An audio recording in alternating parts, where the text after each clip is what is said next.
And I hate doing it this way.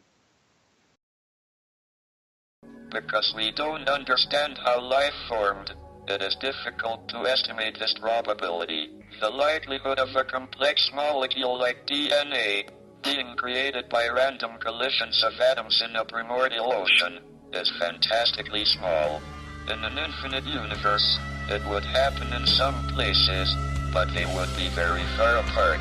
If we want to find advanced intelligent life, our best bet is to listen for radio signals.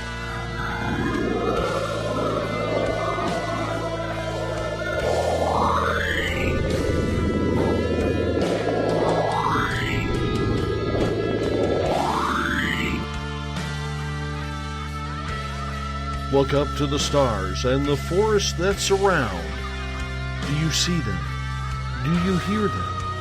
Are they there?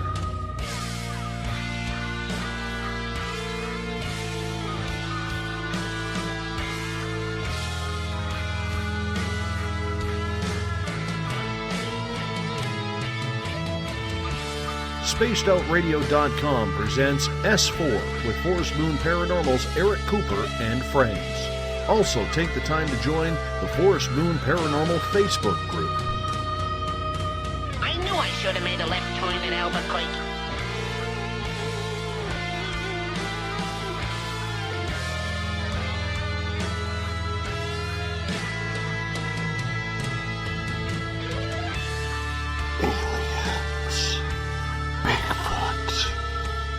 Conspiracy, Area 51, Dogman, Ghosts, Cover-Ups, UFOs.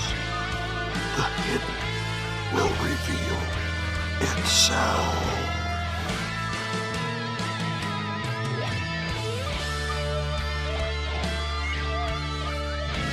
It's one small step for man, one giant leap for mankind.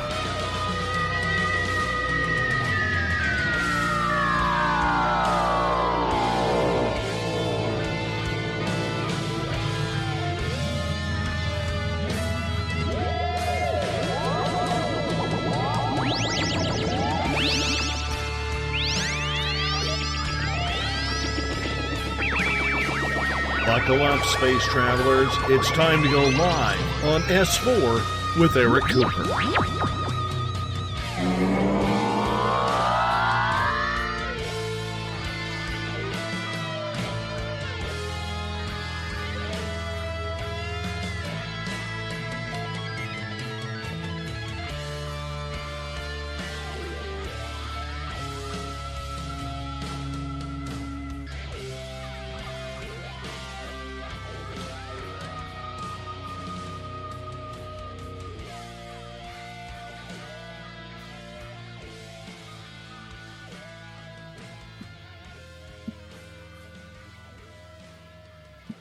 All right, good evening, folks. Good evening. You got Eric Cooper up here in the mountains of Concrete, Washington, and Seth Kinsey in New York.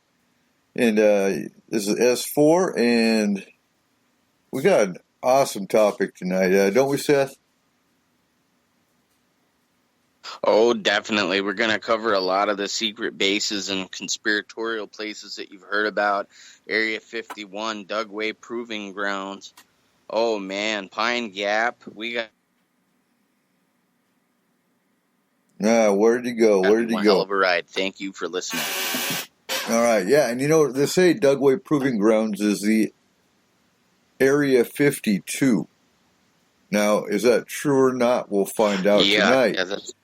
But I've got to throw the disclaimer in here real quick. The opinions and views on S4 do not reflect that of our parent group, Spaced Out Radio, which, if you haven't heard Spaced Out Radio, it's www.spacedoutradio.com, unless you're in New Orleans, Nevada, or Noonan, Georgia, and you can hear it live every night, 9 p.m. Pacific Standard Time.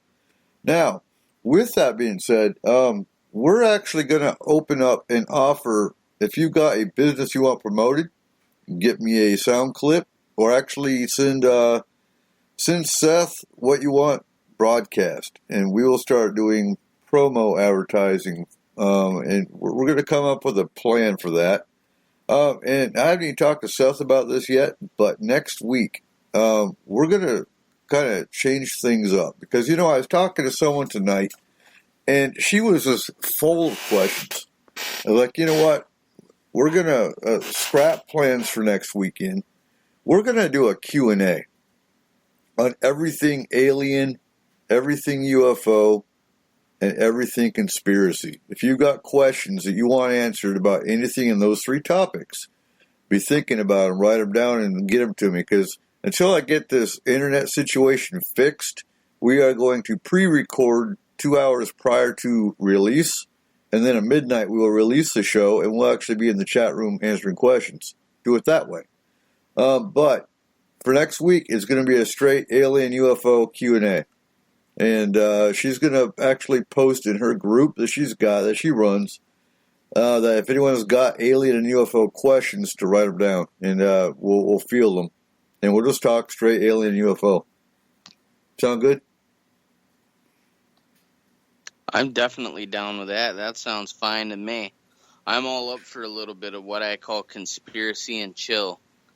Exactly. I have to say to you guys, though, I know Coop's got some announcements he wants to make, but I have to say, my phone blew up and heated up, so to speak, and today, and that was because I got tons and tons and tons of wishes on my birthday today from everybody in the Spaced Out Radio community, Forest Moon Paranormal, everywhere. You guys are awesome, and it's just cool to know that there's people who listen to, what we say, and it really lets you know that what you're doing isn't a waste.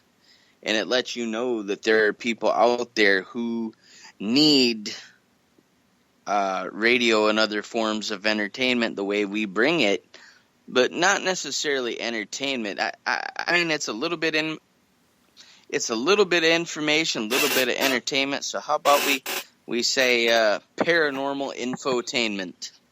There you go. Paranormal conspiratorial infotainment.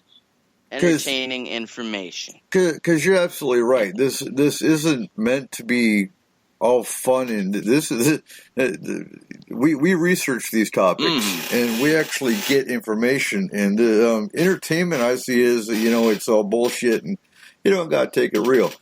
But what we talk about, you take real, because it's really there, and it's really going to affect you one day, maybe, if it hasn't already.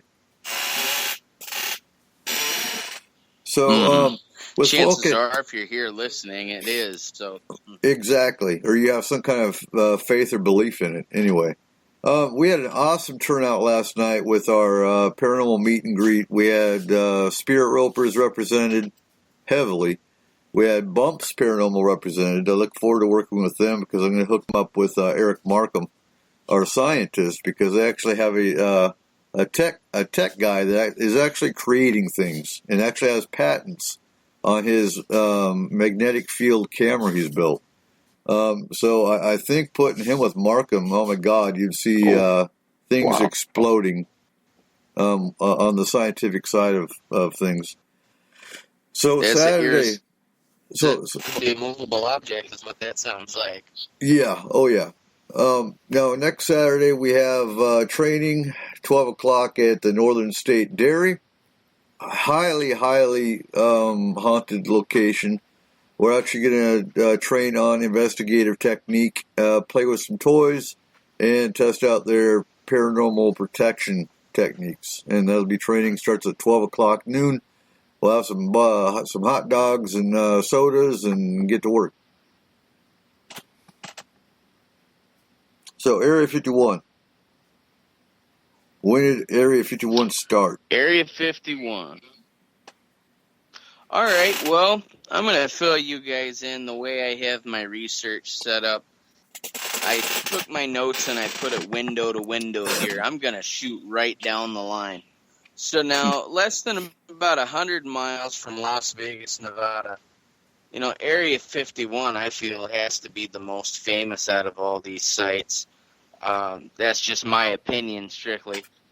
But the rumors around this base whether or not it's aircraft you've seen, whether or not some people swear that they've seen creatures walking around the road. It's known by a lot of names, but most people, they know it as Area 51 or, the Atomic Energy Commission's designation, Area 51.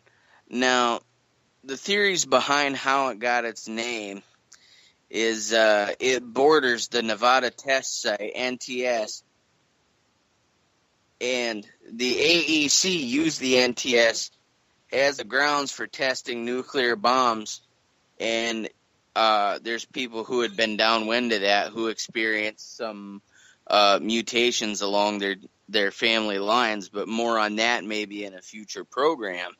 But a lot of this testing was the inspiration for like the Hills Have Eyes movies and stuff like that, where, people go to the gas station, they get trapped, and the next thing you know, they're being eaten by cannibalistic mutants. Well, some of that was inspired by Area 51. Well, the NTS is mapped as a grid of squares, and they're numbered from 1 to 30, with a few places blanked out on that.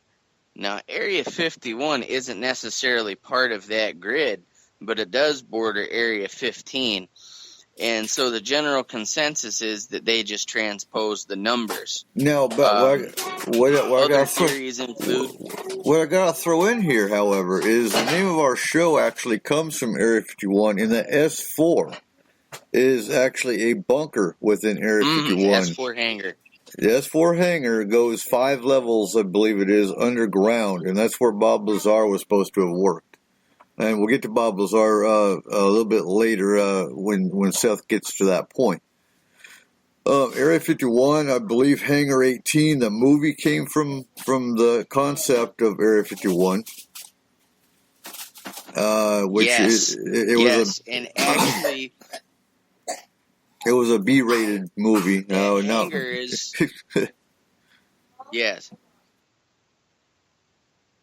But in some instances, they've tried to cloak and disguise that Hangar 18. We had a story where some soldiers actually happened upon going in there when they shouldn't have. And basically, they were court-martialed and told, hey, you can keep quiet. Keep quiet. You didn't see anything here. And you know how that goes. It's the whole... hey, Coop, I know you saw this flying saucer, but you have a beautiful family. Are you sure a flying saucer is what you saw? Oh, I don't know. I didn't see nothing. No, until you're on your deathbed. Right. And I want to mention something regarding this situation. Or you go hide your family and then you say, you know what, screw you. I'm talking anyway. Yeah. And there's some people who have done that. But there's a situation when I think of Area 51 and similar places like we're going to get into. My grandfather was in the Air Force. And after that, he was fireman, all kinds of things. But on his deathbed, he was crash rescue as part of his MOS for a while. And he was asked on his deathbed, they said, did you ever rescue anything that wasn't human? And he answered, he said, I'm going to say this in the best way that I can say it. I was told, no matter the situation, no matter what type of crash, no matter what type of accident I come upon, that I was to rescue those that were living and deal with those that had died in a manner most fitting to what they were, and ask no questions. Now, he could have gave a simple yes or a no. And I know it's a little bit of a side note here, but this is all tied in.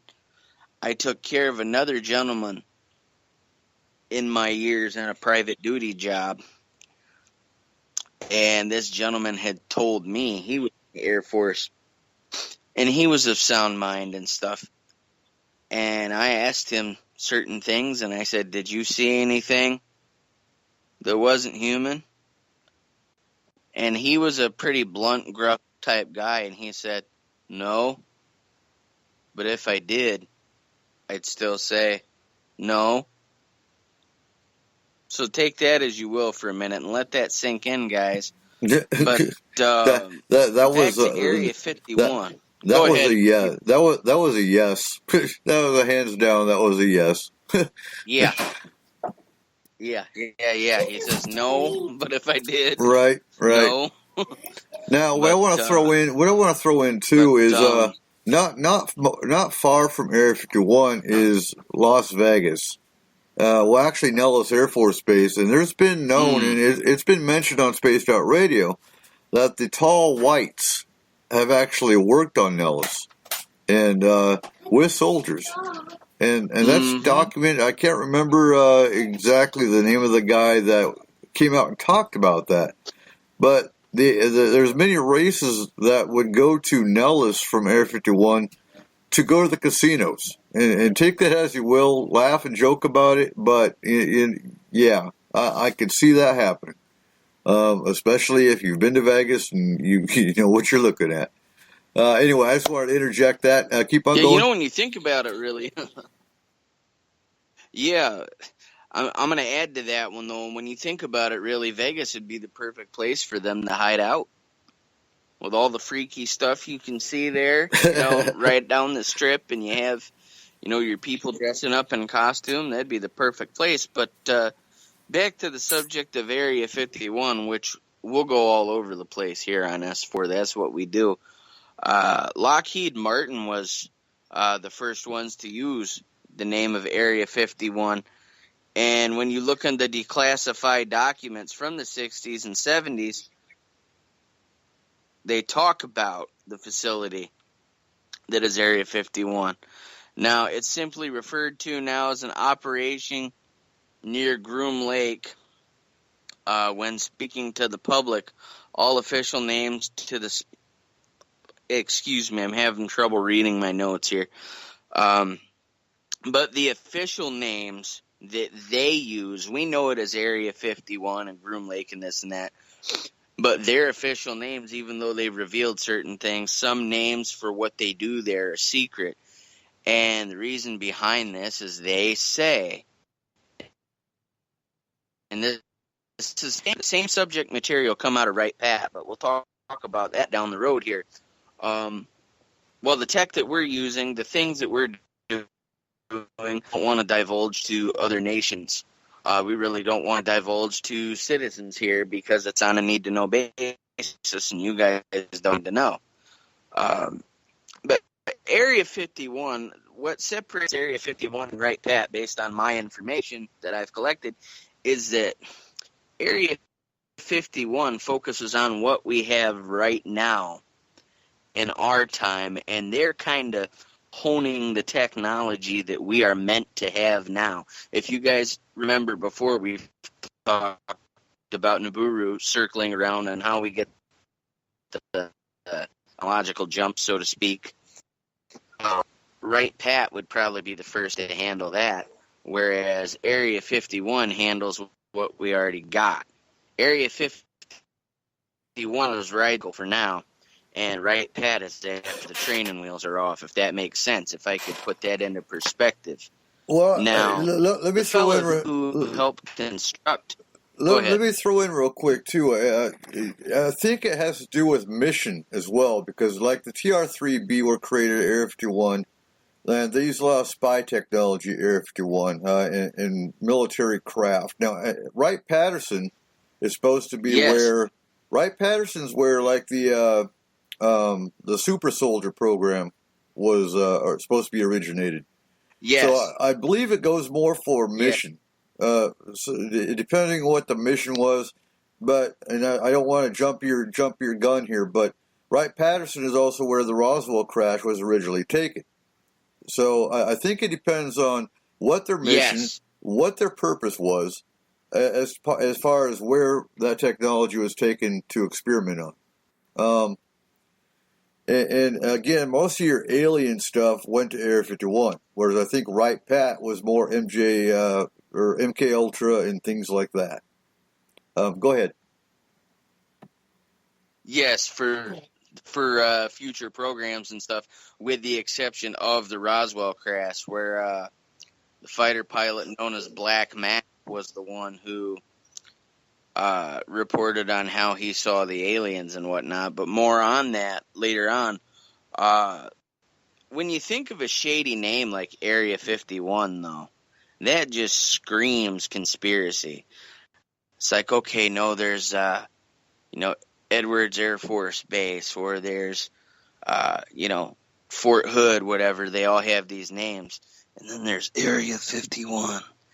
And full of government conspiracies and the mission aspect of it, and some of the black ops even that we've carried out from here and abroad.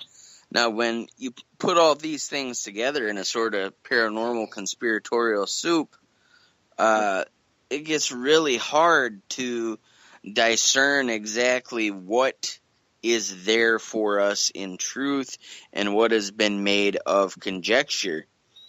And that's why I really want to get into Bob Lazar on this in just a minute. Now, I don't need to go spouting off the coordinates on the map. You can go to Wikipedia. You can look that up. You can type in Groom Lake or Area 51 on Google Earth. And for what they do allow you to look at, you can get a pretty good lay of the land. Now, one thing of note is when you look on Google Earth and you see that there's some areas that aren't necessarily clear, there happens to be a 1988 Soviet satellite photograph of the base. Different publications and outlets acquired those photos and published them. And even though the secrecy of the base is still very important, they didn't let out enough to cause a lot of trouble, but they let out just enough to let people know, hey, all your speculations that something is going on is true. Now, whether or not Russia actually knows in detail, I couldn't tell you. But they're basically saying, look, the wool is being pulled over your eyes by something. And let me go down my notes here. So we know what Area 51 is as far as where it's at now, 100 miles from Las Vegas. We know that it's a base. What goes on there? All right. Well, if it says, and you're actually going to believe the propaganda that's put out, and there's some truth there. I'm not in the Air Force. I can't tell it. When the military makes a statement, so to speak, and some of the things they tell you that is going on is the truth. But there's other things that, the best way it was put to me, Coop, is whatever your enemy's doing, you probably got to learn to do it too so that you can do it better. Kind of like Batman keeping the kryptonite just in case Superman goes haywire. But if you ask the Air Force, the facility's purpose is to test some technologies in systems training for operations critical in the effectiveness of the U.S. military forces and the security of the United States. That's a statement from the Air Force. Now, the specifics regarding what they do, the projects, what's on the base, the majority of that is classified. You can look up things that have been uncovered by the FOIA Acts, but the CIA, the Air Force, and Lockheed, they all have their hands in the pot when it comes to that. And what comes out of that is some of the high-end technology that we have today. But when you look at these technologies and the stealths and stuff like that, they say, okay, that's what's coming out of there, Coop. But where are we getting that technology? Where are we getting that technology? When you think of something small, like it's going to be summertime here soon. We just got past this blizzard. But I'm thinking of putting an air conditioner in soon, and I'm thinking that little bitty air conditioner just to cool my house. But then the government has a jet that is more silent than me walking across the house. our ingenuity only goes so far as human beings. I'm not saying that we're not amazing creatures, but Coop, come on. No, that's just where, as well as I do where that tech comes from. It came from, and that came up in the discussion I had just about 20 minutes ago with an individual that, so supposedly Roswell is where we got our technology. Well, I don't think it. I think it goes beyond Roswell. I think it goes more with the Eisenhower Agreement. And that's why I told her is, Yes. some came from Roswell. There's no doubt about that. But you got to think. You got to think broader spectrum. And I believe a lot of our technology came from before Roswell even happened. I had to stop answering questions because they're like, look, we're about to do a pre-recorded show, and that's where I came up with. Here's what I want you to do is post your questions in your group, and you come up with a list of questions. We'll answer them all next week. Because she had so many of them. She was just full of questions. It was like, I could answer your questions all night long. Not a problem. Right down to Calypso Ray being the good race of the Greys. We'll answer them all next week. But yeah, no, the technology, I think, and that's why I said earlier, your alien technology went to Area 51. Your non-alien, I believe, went to Wright Pat. Wright Pat was probably a staging area from Roswell, and then it got sent to Area 51. But I think that's how it breaks down. Now, I'm curious to hear what you found out about Pine Gap when we get there, because Pine Gap's always intrigued me. Yes. Yeah, when we get there, I'm definitely going to lay it on here. Now, just 17 minutes in, we're doing really well here. But you see on TV, you got people who claim that they've snuck into the base. But then you see the scenario is you got the guys going up and they go to a certain point and they see the men in the uniforms, officials. And they say, look, you need to turn around. You need to put that camera down. And they got their rifles and stuff, and they look like they are ready to just drop your ass if you don't do what you're told. And for whatever reason, I mean, this is the part where the skeptics, in a way, kind of have, and I don't mean a skeptic just because they don't believe, but skeptic because they're also thinking rationally. What I mean by that is certainly if there's something that is a huge national security threat, have it guarded to begin with. And with that type of guarding, I mean, who's to say that they really aren't thinking of our best interests? An agreement that alone they could very well be covering up. For those of you who aren't familiar with that and how this all ties in, it's believed that President Eisenhower, these different alien races, that he can supply a certain amount of humans as guinea pigs, and we'll look the other way. And these people that you used to see on the milk cartons before the Amber Alerts and such, some of these people who were on the milk cartons, sadly enough, may have fallen victim to the terms of this Eisenhower agreement. And because of that, our military power grows, our tech gets better, our tech gets stronger, we become a more fierce military superpower, and the world keeps on turning.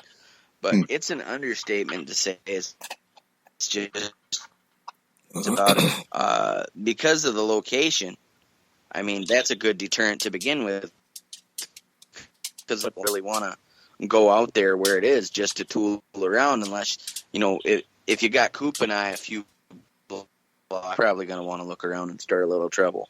But the desert around it being empty and barren, so to speak, some of the lands have been withdrawn from public use to keep the base hidden.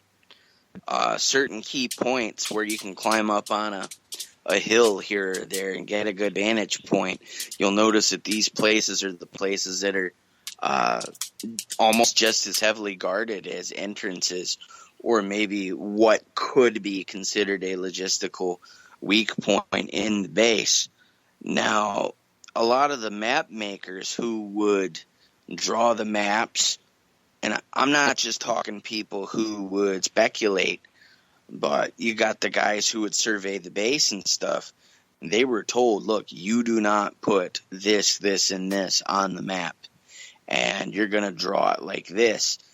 And that really is where a lot of the investigators and people looking into this looked and said, we have basically the blueprints for the base, and looking at it, and there's a certain thing here on the map where this coordinate it looks completely different based upon this satellite image, whether or not that's a Google Earth image, whether or not that is the images from the Soviet Union from 1988, in which I spoke of. Now, a lot of the people who work there are going to be tight-lipped. They have to sign an oath agreeing to keep everything secret. Now, a lot of the buildings, you'll look at them, you'll see, hey, windows for peering eyes. You won't find those. So I wonder what the job interview is like. It's a running joke. A guy goes for a job at the CIA, and he says, well, how come you didn't bring your resume? It's like, shit, this is the CIA. You already had my resume. Right. Now, well, let me throw something in here real quick. Go ahead. You got to understand, too, these employees that work there, they get flown in, and they get put on a bus that's got black windows, and the black bus, or the bus with black windows takes them to work. So half the time they actually don't even know where they're going. And if I remember right, their airline is actually parked at the Las Vegas airport, and it's called Jane. They actually have their own hangar at Las Vegas airport, and they're called Jane planes. The Joint Air Force, I can't remember exactly what the acronym is, but yeah, they actually have white airplanes that say Jane on the side, and they fly them into Area 51.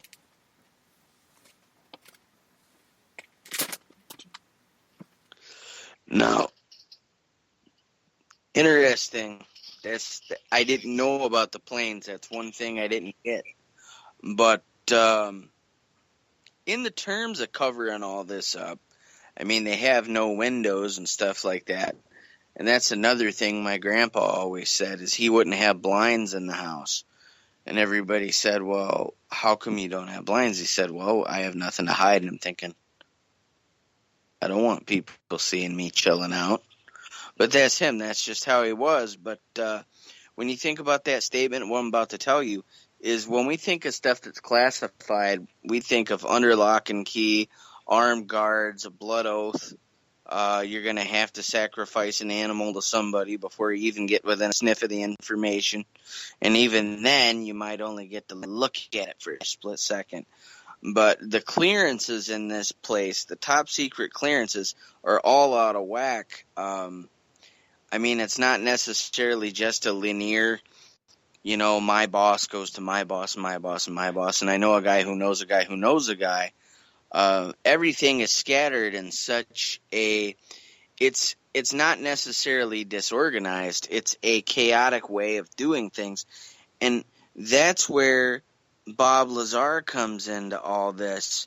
The information in the projects are all, they're compartmentalized, is the way I want to put it. So you may be cleared for something top secret that I'm not cleared for, but I'm cleared for something top secret that you're not cleared for. However, we do not outrank each other. We could be working on the same project, and I'm the only one who knows how to put the lug nuts on, and you're the only one who knows how to inflate the tire, and we are not allowed to discuss. I have someone in my family who works just for the Lockheed Martin aspect of it. And he told me that imagine what it's like at Area 51, because working at Lockheed Martin in the position that I worked in, he said, I'm not even allowed to bring a digital wristwatch in. The only thing, the most technological thing I'm allowed to bring in is a pen. I cannot bring my wallet in with my credit card. He has a card that has his meal credits and everything on it like that for him. And you scan it through and you pay for everything out of your payroll through it, and it doesn't work anywhere else. You can't go down to the Tasty Freeze and catch a drink with it. So if you imagine just at Lockheed Martin, and then you compare that to what Area 51 would be, the way the clearance goes, it might seem disorganized to you, but in all reality, it makes sense. Now, when it comes to Bob Lazar, I mean, you can't mention Area 51 without Bob Lazar. This may be a bad comparison, but it's the best one I could think of.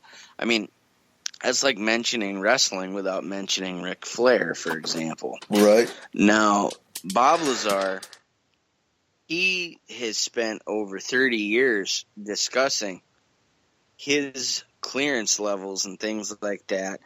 Now, he's a former photo document processor, and he is alleged to be a researcher at Groom Lake. Now, the thing is, when it comes to Bob Lazar, he said that he worked on reverse engineering the extraterrestrial technology in S4. How about that? Mm-hmm. How about that, you guys? S4. Where have I heard that before, Coop?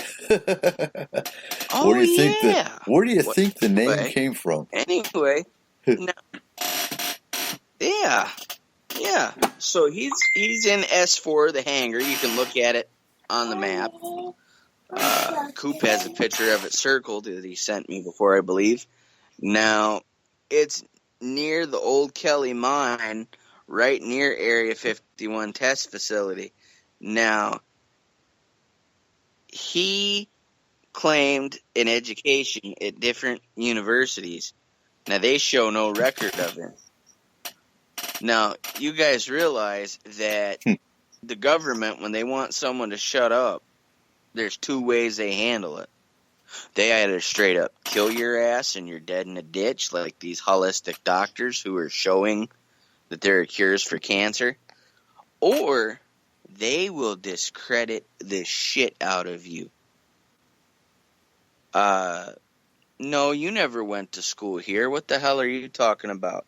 This guy's just trying to, I could hear how they're laughing about it now. I mean, he probably, lives in his basement with his mom until she passes away, and then probably a few months after. And they're really trying to discredit the shit out of him. But when you listen to Bob Lazar's old stuff and all the different interviews he's done, all the different, he's had a few notable speeches here and there, sounds like he knows what the hell he's talking about.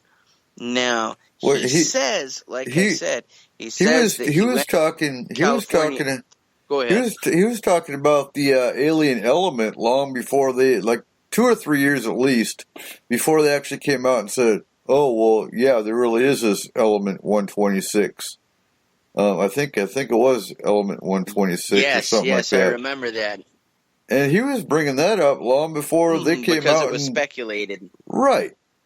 And he was talking about working with that element in Area 51 before they even brought it up. So, you have to look at the pieces. He was. You have to look at the pieces to the puzzle and how they fit. And they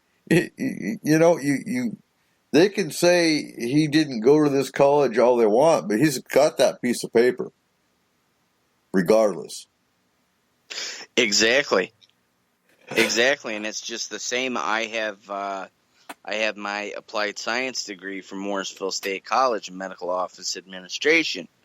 Now, I can't prove to you my record there because my transcripts are on hold. So there goes. It's very easy to get discredited, very easy for that work to be washed down the drain. Mm-hmm. So he didn't end up shot in a ditch, but he got threatened. The second aspect, again, is, discredit, smear campaign. And what do you do to a smart man? What do you do? Now, you have people, we talk, we're enlightened, we're doing this program, our listeners are enlightened, the space travelers, Dave, everybody, our minds are wide open and we're running at 99.99 miles per hour. But to easily be discredited, it doesn't take much. So he says he went to the California Institute of Technology and Massachusetts Institute of Technology. Now, in 93, the Los Angeles Times looked into his background, and of course they said they couldn't find any records of Lazar having attended either institution. But hold on, Stanton Friedman, though, we know who Stanton Friedman is. You know what? Those are some pretty detailed colleges. Really, Massachusetts? He didn't come out and say I went to Harvard. Oh, yes. No, he had some specific universities. So again, who's going to come up with some little rinky-dink Massachusetts university and, no. So, again, that brings to me a little more validity. Because if he really wanted to make his name, if he really wanted to make his name look good, I went to Harvard University and I got my degree, and so he didn't. He went with the small ones, which tells me he really went there. Exactly.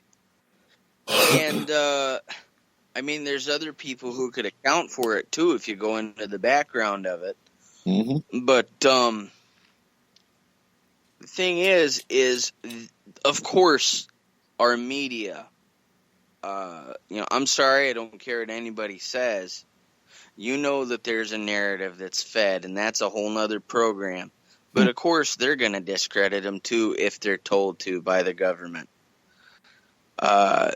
Stanton Friedman, he was able to uncover that Lazar did take electronics courses at Pierce Junior College in Los Angeles, but that's one of many other places. There's a lot of people who go to different programs, and one college is a stepping stone and then to another. Like I started at the Utica School of Commerce, and I ended up in Morrisville State, University of New York. Mm-hmm. Now, his work in Los Alamos, he worked in the Mason Physics Facility, and he was involved with experiments using the half-mile-long linear particle accelerator. Particle accelerator, okay, guys, proton pack. The way smaller, unrealistic version of the real things. Now, he claimed basically that he was an employee of Los Alamos, and just let's see my notes here. One of his acquaintances from the Los Alamos days claimed that Lazar was fired for using government equipment to work on his cars. Maybe he was fired for another reason. Again, discrediting, smear campaign. Now, I'm thinking, really, if that's a pretty big thing too, Coop, because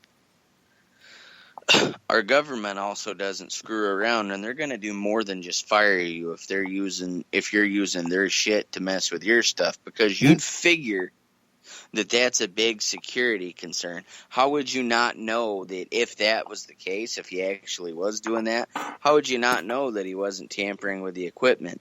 And not only that, there's the question of, okay, if he was able to use the government equipment to take and work on his cars, then where's the other people in the chain of command who knew about it and didn't say anything? That's a can of worms that they didn't think about opening up.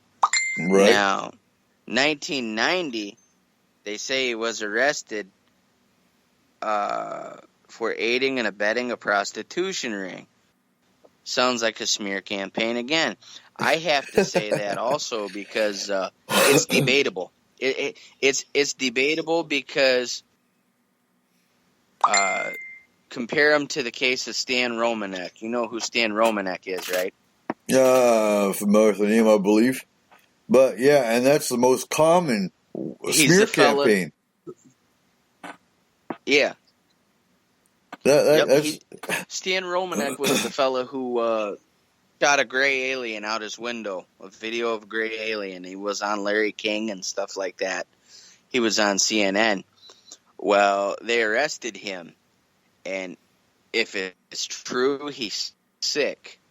Was I there? No. But they arrested him and claimed that he had indecent stuff on his computer that a grown man shouldn't be having. But the funny thing is his wife stood by him and said, no, he didn't do that. He wasn't like that. And they put that stuff in there to discredit him. Now, I'm sorry, but if you or I were pigs like that, our wives would probably throw us on a skewer. Most definitely. Now, that's a pretty big thing for your wife to stand by you. Oh. And not to mention, you know... That's not me. No. If he had this a gray alien video on his computer, that'd be their excuse right there to take it away, you know? Well, see, they claim that he had some indecent material that I'm not going to discuss on the air, but you can research that. Right. Now, I was comparing the situation, but Lazar, his first media foray was with Omni Magazine in the early 80s. He'd been on several different television programs in Las Vegas, and then maybe it was Sightings or one of those other similar programs. Right. But he talked about he was in the Los Alamos Monitor, and he discussed a jet car that he claimed to have built with help from NASA researchers. It was built from a jet engine and put in a car. Now, that just sounds awesome right there, but that's outside of the topic. Right. By the time about 89, 90, somewhere in there, he was in an interview with George Knapp, and we know who George Knapp is. But he was on TV with KLAS, and he's talked about S and how it existed near Area 51. During the interview, he said that this is where he started getting into talking about the saucers. He thought that they were stuff that we were just working on here, and come to find out that it was alien tech. But that's where the idea first came from, large scale, that maybe some of these UFOs that we have weren't aliens, but rather our military testing out. You know, Daddy gave us the key rod. Let's see how fast it can go. Right. Now, he also said he had boarded some of the crafts and tested them and looked around and examined them. He has different briefing documents to support some of these claims that he's made. More than some, a lot. Some is an understatement. The way these crafts had flown and stuff. This is where 115 was the fuel, and the fuel aboard each craft was approximately 2 kilograms, was enough to last several years because of their technological advances. Right. Now, he also says that the briefings he were given describing the historical involvement with the aliens, which we discussed with the Council of Five, had a span of about 10,000 years in our recent history. We're a very young civilization, but 10,000 years that he knew of based on what he was told. Now, he mentions Zeta Reticuli, the beings that came from there, and he referred to those aliens as the Zeta Reticulans, or the Greys, as we know them, one species of the Greys, I might add. Now, they really, the Zeta Reticuli aliens from Zeta Reticuli were talked about basically as one of the younger races in this aspect. Now, because of some of the stuff he's come out and said, and he's raised a lot of flags because of that. But the more you try to discredit someone, the more you try to... What I see they did with him, really, because now if you look on his social media accounts, and he's a brilliant man. He's a brilliant man. He's clearly an educated man. Mm-hmm. And for the education that he had, if he didn't go to school, if what the government said was true, Coop, and he didn't go to school, then he did a lot of sitting on his ass book learning, because he's an educated man. When you look at some of his posts on social media, if you follow him on Twitter or whatnot, he talks about the different propulsions of crafts and such. It's not necessarily UFOs. If you try to approach him, and rightfully so, because I have to defend him in about what I'm going to say. If you try to approach him and you're bugging him, hey, Bobby, tell me about the UFOs. Tell me about what you... I mean, you're beating a dead horse. Right. For real. We're here. We've watched him. We've watched his interviews. There's hours of... You go on YouTube, you type Bob Lazar, you got... you're not going to have to watch Netflix for a while. The same with Dante and the alien races, but that's a whole nother story. But there's enough material. Go ahead. You also don't have to ask him about UFOs. Go watch him on YouTube. You don't have to bug the man, because he's answered it all. Exactly. And as far as the Zeta Reticulans and all the other races, guaranteed we've talked about them on this show. Go back and listen to the archives. We've talked about the aliens he's talked about, and a whole lot more. And I gotta we gotta plug the archives. But hold on, I've got to bring this up real quick, because I've been doing extensive research on again Dante's work for the last 2 weeks, and we're going to be doing a special episode of S4 in about 2 weeks. Give me some time to get through all this stuff, and what I'm finding is going to blow your damn mind, guaranteed. And if you want to taste real quick, I encourage you to go online and look up Le Cercle, Lecercle. And I just want to plug this real quick, because I just found out about these guys today. So you got the Bilderbergs, and I'm not trying to throw you off track, Seth, but I got to bring this up. So I'm kind of excited about this. So you got the Bilderbergs, and they're Dr. Jekyll. The Bilderbergs are your polite, if there is such a thing, but they're your polite politicians. They're your intellects, your smart folk. Then you've got Le Cercle, and they're connected. They are connected with the Bilderbergs. But Le Cercle was based out of France, funded and brought up and started within the CIA. Imagine that. So Le Cercle is your assassins, your murderers, and your spies. MI6, MI5, your French intelligence, and the list goes on. And they're Mr. Hyde. And they've been around since long before the Bilderbergs. But do that sometime. Go on Google and look up Le Cercle. We'll be discussing them here in a couple weeks, along with all the other alien races that we're finding out about. There's a lot of new races coming down, observing this planet.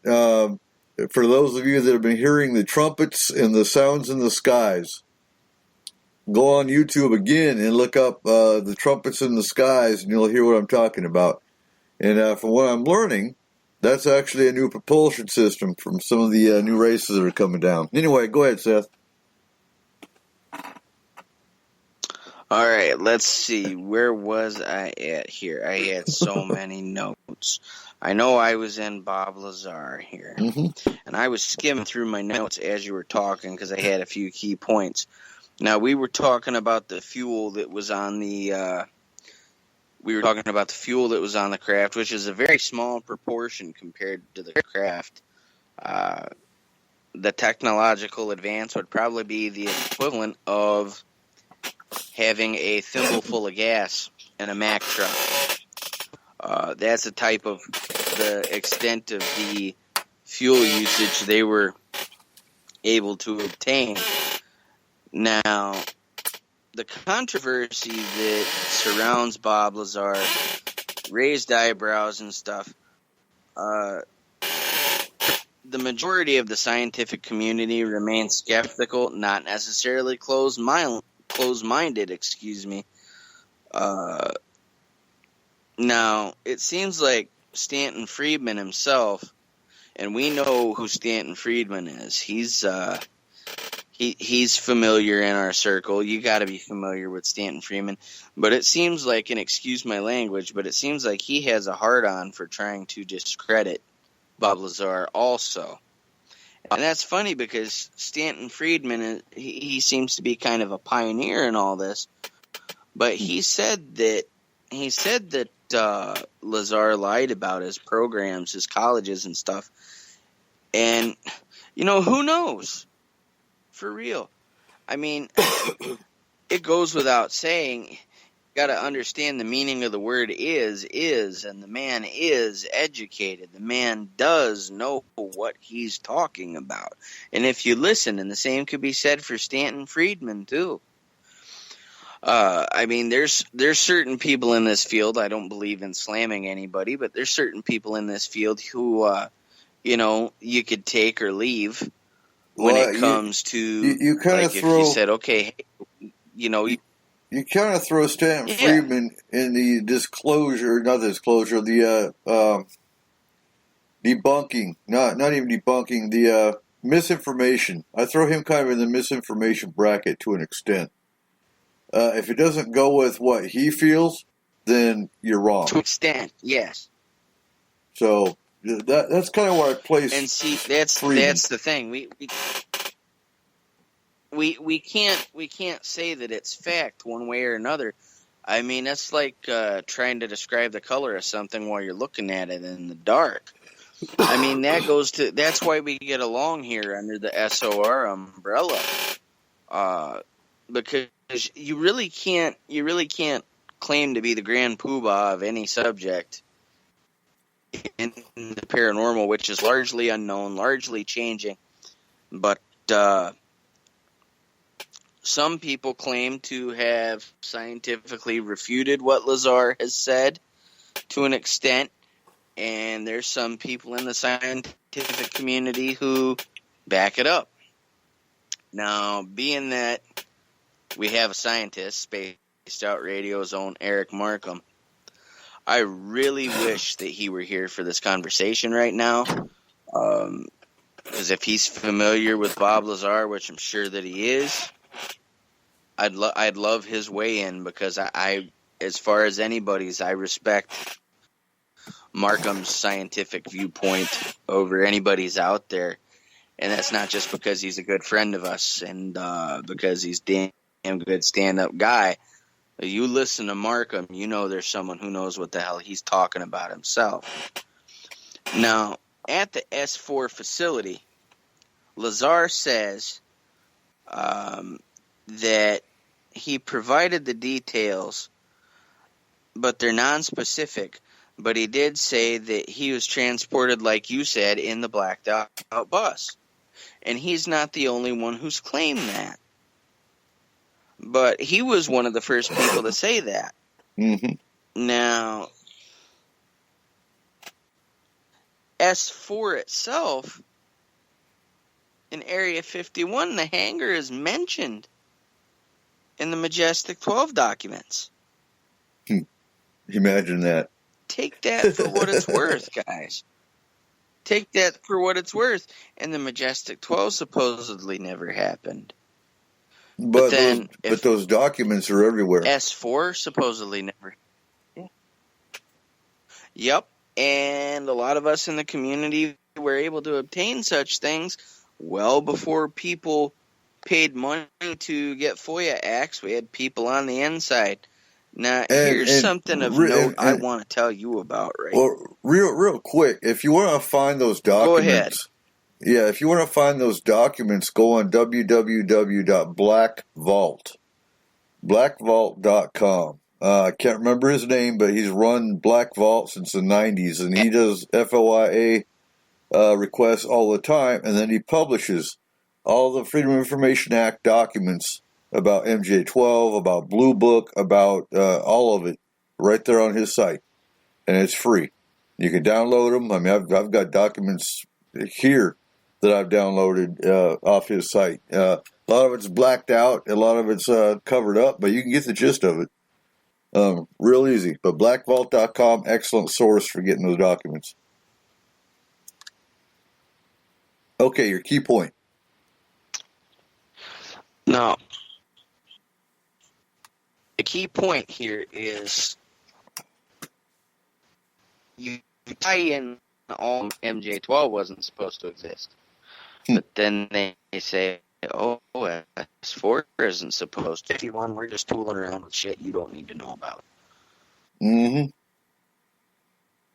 However, with all stuff that doesn't exist, they're pretty damn protective of stuff that don't exist. And this is such to a case where I found an article where this husband and wife, they happened to be driving along a stretch outside of Area 51, and they saw a fellow get wrapped up and tossed in the back of a van by a couple of official-looking suspicious people. I looked about it for over 20 years. Now, the wife, she got a whole know who they are. Now, she said, excuse me, but she said that she wanted to find out what happened, whether this person, she wanted to clear her conscience. Now, the fella had claimed to get video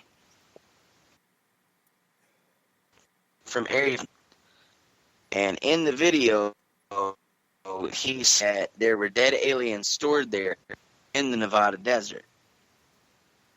Now, those of us with our tinfoil hats on who discuss these certain things, we know what we feel about Area 51. And then you have Edward Snowden, who has put out there that there is stuff going on, documents that are leaked. There's more proof out there than you can shake a stick at. Now, why would this guy get kidnapped and threatened and such if he just had video of something that didn't exist? Right. Well, on this list that we have, Coop, there seems to be a hell of a lot of stuff that doesn't exist that we're covering. Yep. Hell of a lot of stuff. We're just talking about a lot of shit that don't exist. That's what we're doing. We know that it exists, guys and girls, and I'm being facetious when I say that. And all of us here, it's like Coop said, we're either experiencers or we know an experiencer. And that's the biggest slap in the face, is for people to try to take your validation away from you. It's like the government is the abusive parent, and the government disavowing the knowledge that these things are there. It's kind of like, Dad says, I didn't crack you over the head with a frying pan. You fell off the swing. Figure you want? You see that you want that universal health care. Shut the fuck up about the aliens, come on. Right. But let's see. I'm going down my list here, because I put it in a certain way based upon how we were going to cover. All right, Pine Gap is this one, guys. So let me go to my Pine Gap. You guys got Google Earth open. You check out Pine Gap. Now, its commonly used name, they say it's a satellite station, 18 kilometers southwest of the town of Alice Springs, Northern Territory, in the center of Australia, which is operated by both Australia and the United States jointly under the Joint Defense Facility, Pine Gap. Before it was previously known as the Joint Defense Space Research Facility.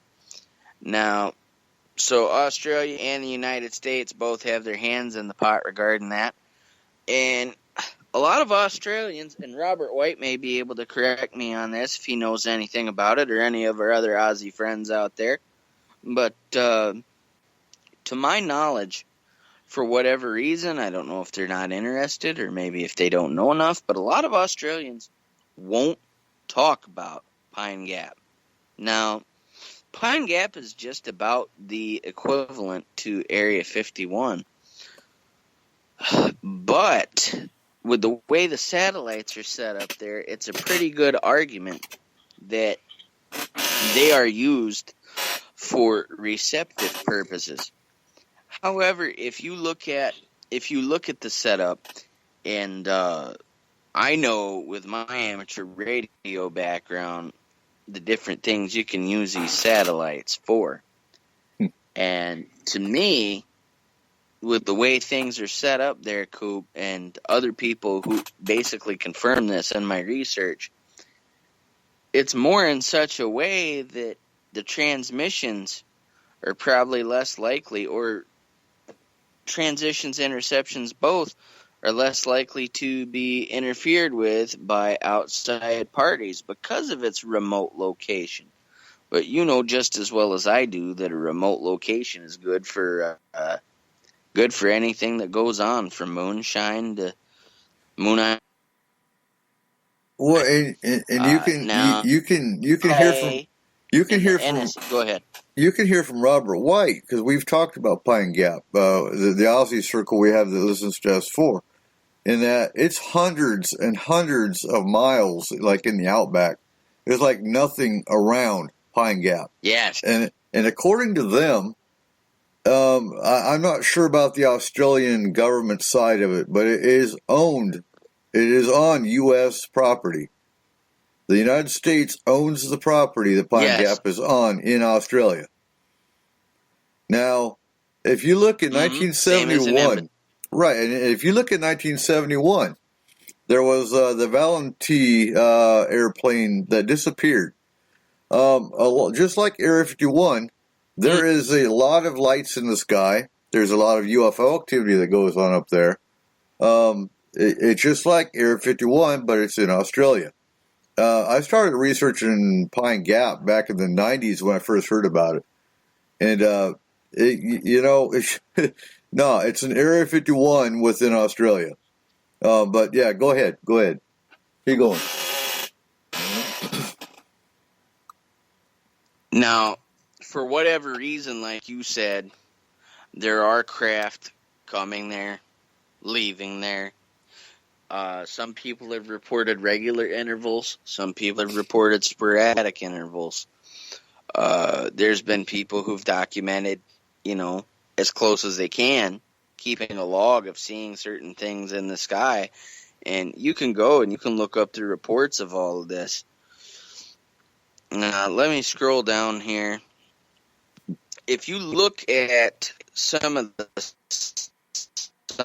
outside of there, it says, no through road, Joint Defense Facility, Pine Gap, prohibited area. Turn around now. But the funny thing is this warning sign is far enough away that it's really ludicrous that it's that far away to be a warning sign. I mean, that's like saying, road work 60 miles ahead. But the facility has a huge computer complex now with protected antennas. They have over 800 employees who get there in a similar fashion. That makes me think, though, Coop, if these buses are blacked out, the driver's windows aren't blacked out. They must really trust that driver. Mm-hmm. Because he knows where the hell he's going. Now, you got to know who David Rosenberg is then when it comes to Pine Gap. he indicated that the chief of the facility at the time of his service was a CIA officer. Now, with David Rosenberg, he let out some information. There's actually a movie about him out there. I forget if it's on Hulu or Amazon. But he spent some time in jail for some of the stuff he said. And just like Bob Lazar, he even said to the extent, I really wish I didn't say anything. What would it prove in the long run for me to say anything? Because really, when you get a shady place like that, unless something huge comes out of there, and I'm talking about big, huge, unless some real huge news comes out of there, like they smuggle a gray out, our speculation is, and I'm not saying this to discredit Coop, but our speculation is just as good as the word of the person who's bringing it to light.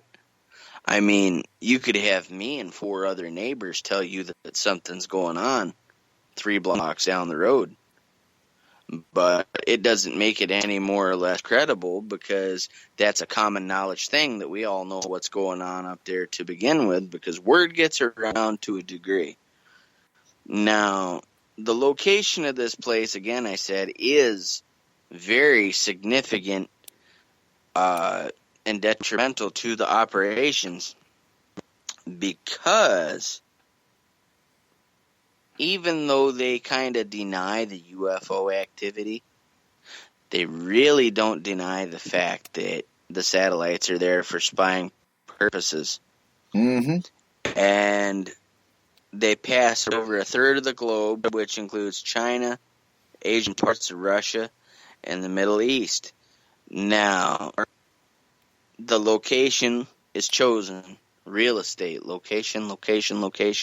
It was chosen so that it's so remote that basically people don't want to put the gas in the car to go that far out. People don't want to be bothered with flying that far out. It's remote. It's remote to the point, Coop, that unless you're within the mileage that you really shouldn't be in because of the warning signs, it's really not economically feasible to use the assets to go out there, because it's going to be costly.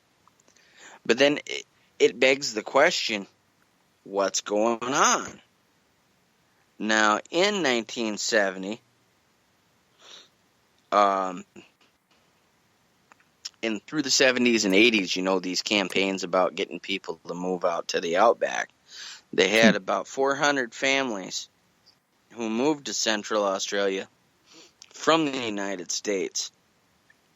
Now, the government refused to give details to the Australian Senate Committee discussing certain intelligence briefings. Now, let's see. Professor Des Ball from the Australia National University, he kind of gave the rundown on Pine Gap, the measurements and this and that. And according to him, he said at least since 1966, before known operations, when the Australian and the United States governments decided they were going to get together on this, they signed the Pine Gap Treaty. Now, it went from about 2 antennas all the way up to 18. There's more now. The staff had increased. People who moved there to support the staff. Now, the biggest expansion of this employeeship right after the Cold War. I'm surprised it wasn't at the height of peak of the Cold War. And now, I'm wondering if that's because... Go ahead. The antenna arrays kind of... You say antenna arrays, I think of HARP, you know? If you've seen the pictures and the images of HARP, that's nothing but like a 1 mile by 1 mile square block of nothing but antenna arrays. And last night, it's funny, but we walked into Denny's where we did this meet and greet last night, and I'm wearing my Forest Moon Paranormal t-shirt, and this old man turns around, and he saw the UFO on my shirt. he says, "Oh, wow. Are you guys into UFOs?" Like, well, as a matter of fact, yeah, we investigate UFOs. We do UFO work and alien abduction work. And what he was like, oh God, he had at least been in his 80s. And he wound up coming back with us and sitting through our meeting. And he was talking, when they set up, he's old retired Air Force. I mean, he knows stuff that I'm pretty sure we could have picked his brain for hours. But he was talking about Pine Gap last night in that they set up antenna arrays on the four corners with the anticipation it was going to keep lightning from striking. And he said, lo and behold, a storm came in and it struck the middle between the antennas and shot the whole place. So I guess the gods didn't want it to happen. But, oh my God, and we were talking Area 51, we were talking Pine Gap. The guy's got an implant. I mean, the guy's seen his share. And he knows a full bird colonel here in our area that knows a whole lot as well. But most definitely, and you got to think the logistics of having an 800-person top secret facility. And, fear is their biggest weapon. And you talk about it, you say anything, we will either kill you or we will discredit you. And those are their two biggest factors.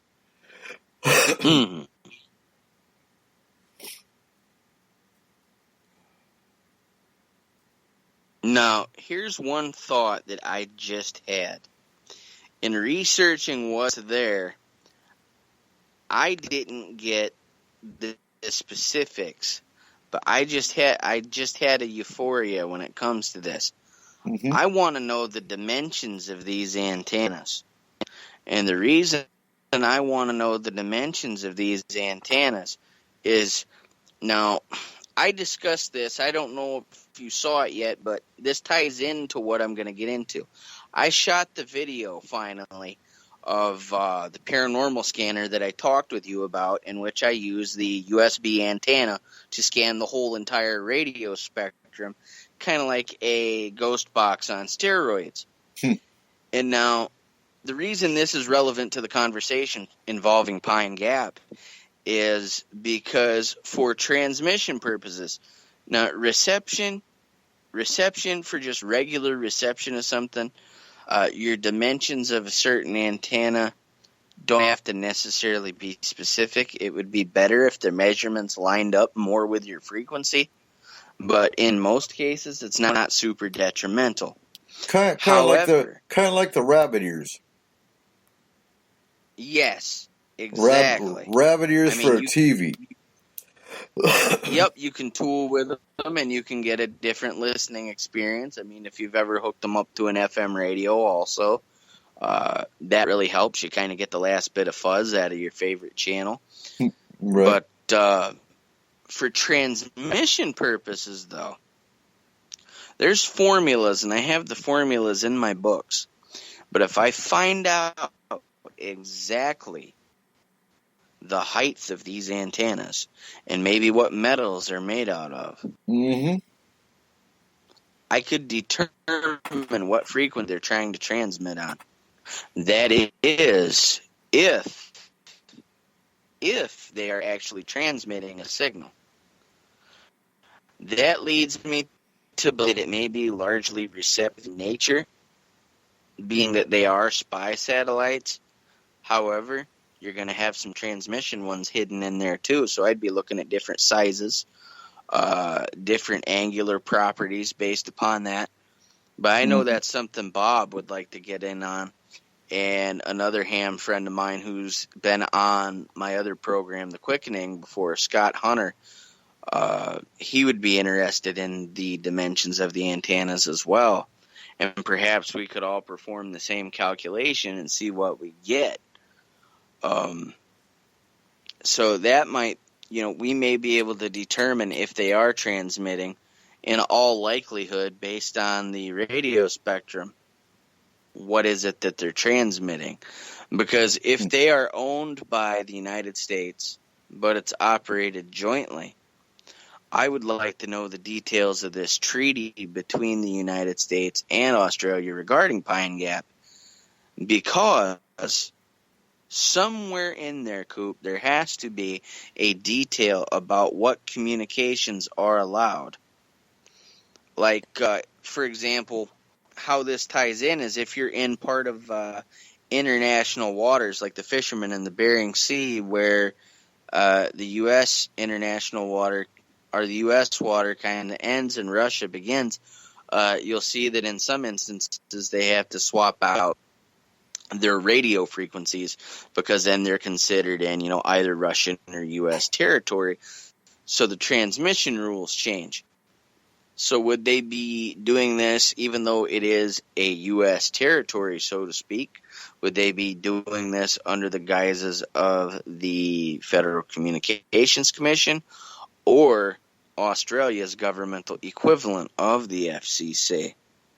Right. Now, this Professor Ball, who was there, he described the facility as a ground control processing station for geosynchronous satellites that their purpose was to gather intelligence from other countries and whatever passed over.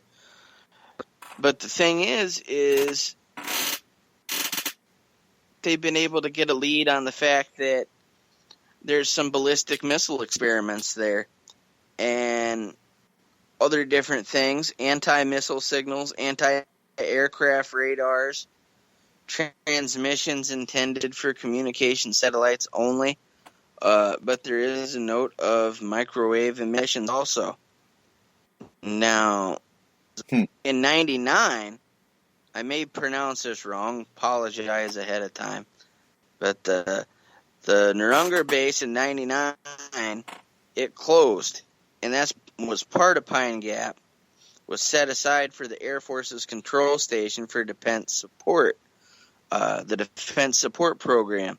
Now, the satellites there monitored heat emissions from missiles and such, and this is from miles and miles and miles away. So those satellites, if they're able to monitor something of that magnitude, they have to be honed pretty solid. And for the more complex of a system like that, because of the complexity of that, you would also have to wonder that the schematics, the makeup of that, is better than just your average lay of the land in comparison to like aircraft, the aviation band satellites. It has to be more fine-tuned, because when you're dealing with multiple frequencies like that, if it's gathering all these things, Coop, then the amount of engineers that have to be on board for that has to be staggering. So I can't buy just the 800 employees. That may be 800 employees that we're allowed to know of, 800 upward to 1,000.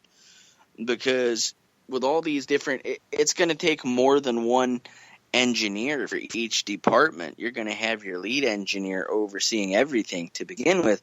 But from the radio aspect itself, from the reception and transmission of the signals that are going on there, these satellites, for the purposes of both transmission and reception, are going to have to be protected from A, spurious emissions, and B, not receiving things that weren't intended for that particular satellite.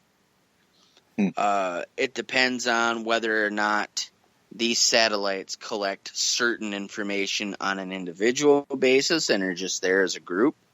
Maybe this satellite collects this from the missiles. Maybe this satellite collects aircraft data. Or maybe they all are used super receptively together, just magnify the reception. That I don't know. And that would require someone with a little bit more knowledge of it than I. Well, actually, a hell of a lot. But in lay terms, I didn't mean it the way that it came out. Right. Now, with the end of the Cold War, they say that the station has mainly been employed with just intercepting and recording weapons usage. Now, I haven't heard the U.S. intercepted this missile, the U.S. intercepted that missile. So now it's really scary. I mean, we know that aliens are out there. We know that these secret things are out there.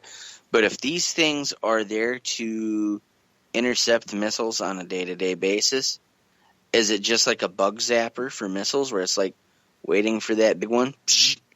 Or are they actually intercepting these missiles at an alarming rate, and it's just, you know, one getting past them that it's going to take to start World War III? But for what is known, it's no secret that global surveillance is a part of that. And to what end? What end?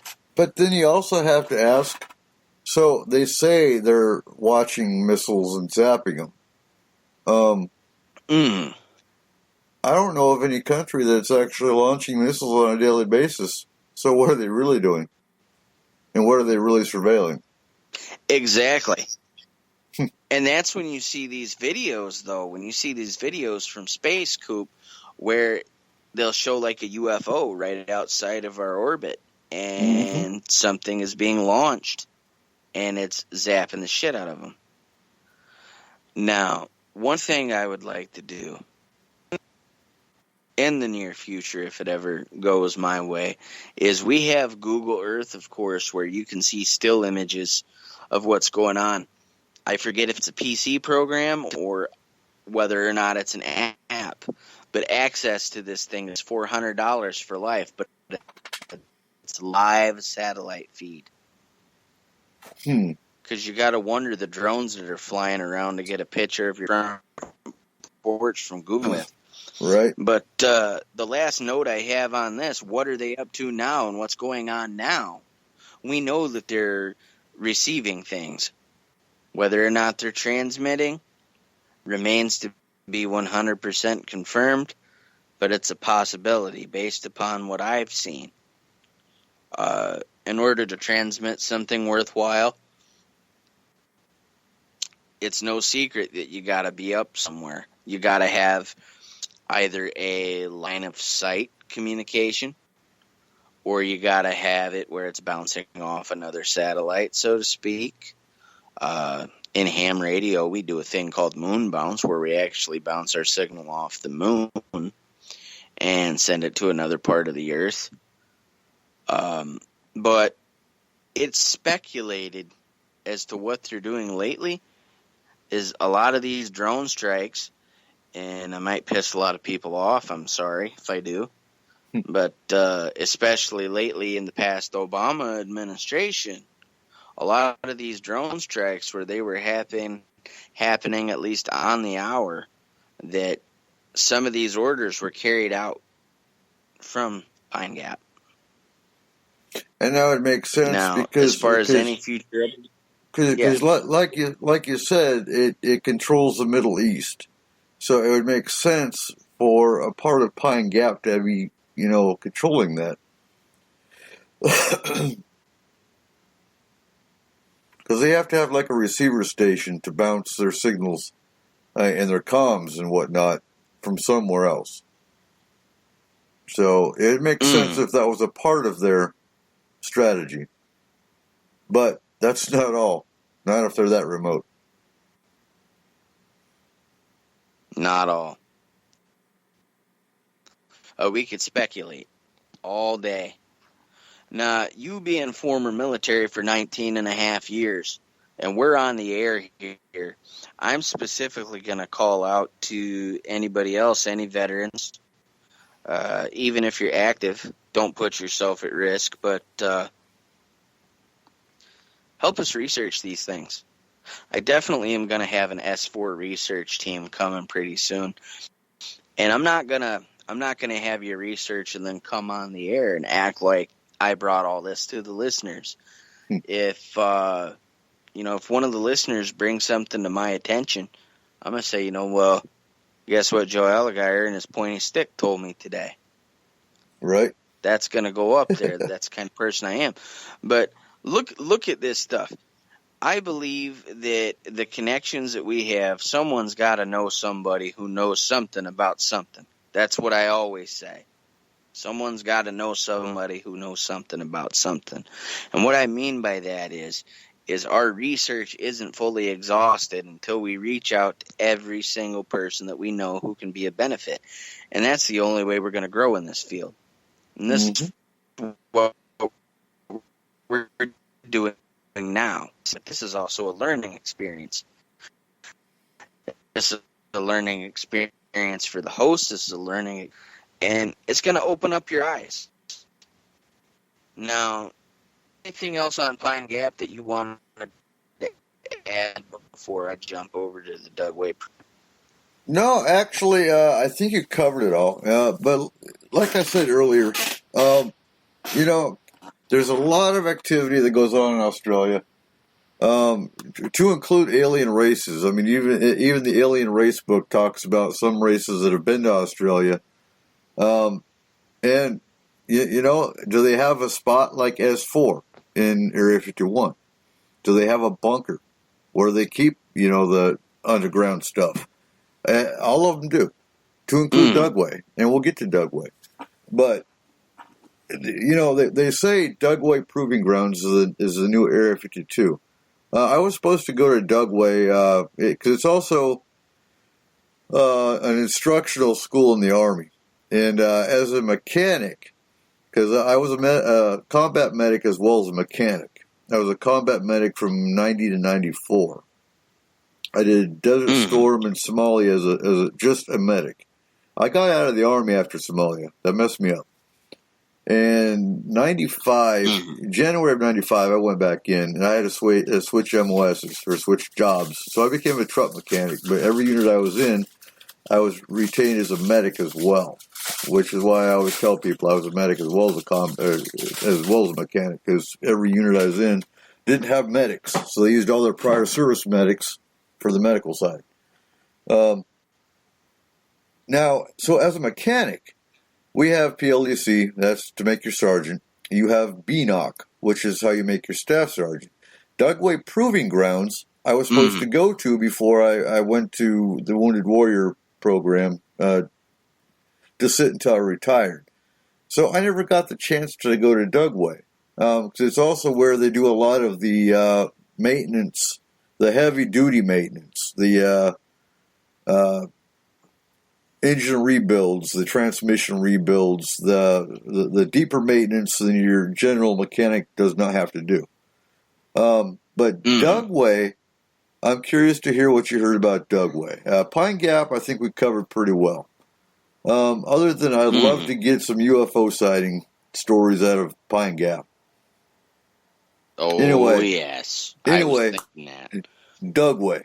What do you got on Dugway? Now, with Dugway, first thing I'm going to tell you is the mechanical aspect of that lines up to a point now.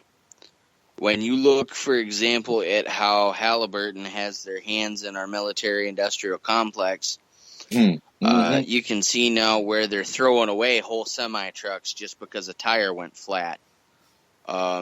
Things like that. So what they're handling actually from that standpoint may vary differently than what it had been. Now, established in 1942, its purpose was to test biological and chemical weapons. Okay, well, first thing, put the brakes on there. Put the brakes on. Because, okay, I understand there's a facility for that, but who the fuck are they testing it on? Who are they testing it on? I know there's a local university here, and I'm not going to name it, but my father-in-law told me a story where someone stole their dog because this facility, even though it was a very immoral practice, was known for stealing stray animals so that their lab could experiment on them for educational purposes rather than having their own vacuum-packed cats shipped in.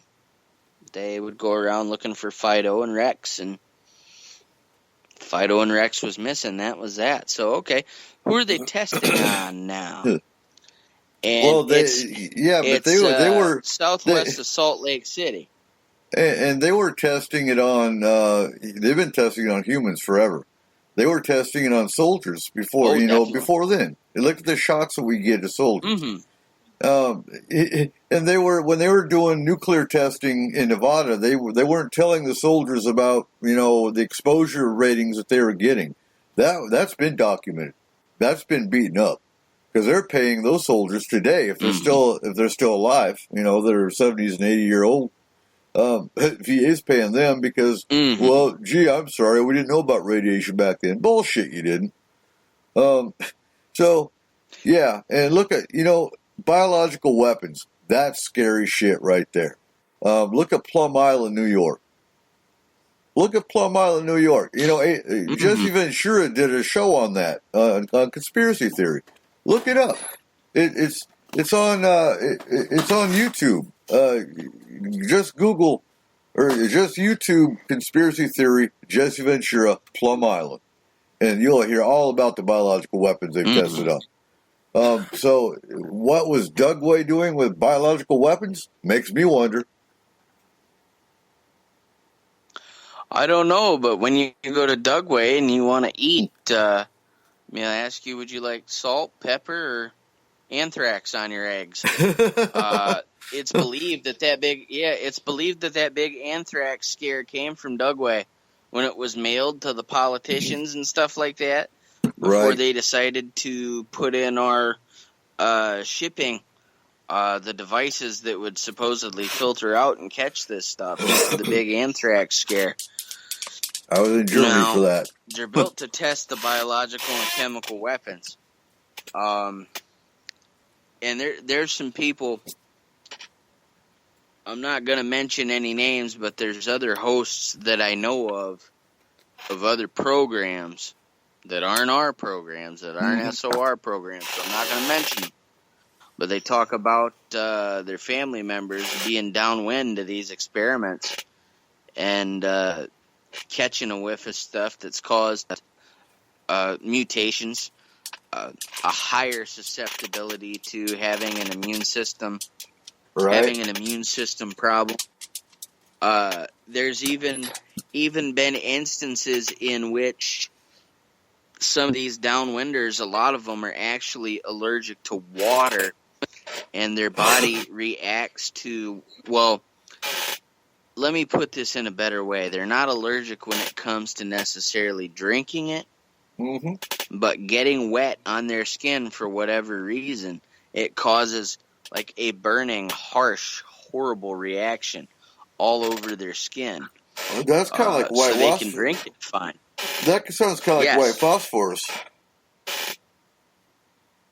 Yes. Yes. But actually, it is a medical condition, but a lot of these people who have been downwind from this type of stuff have gotten it. Now,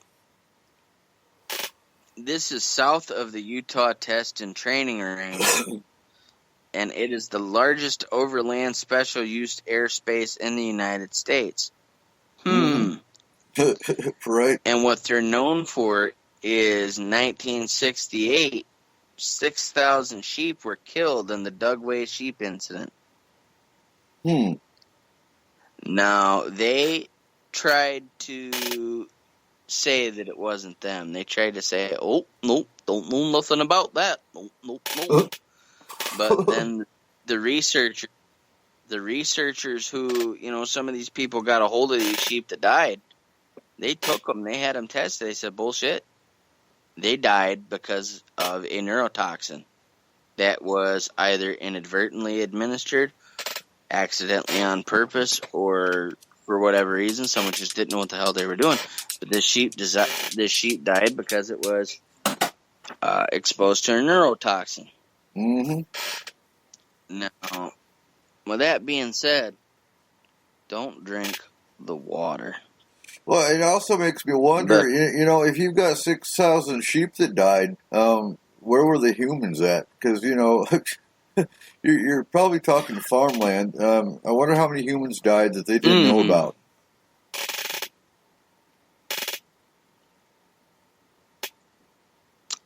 Who's to say that they died? We could take this so much deeper.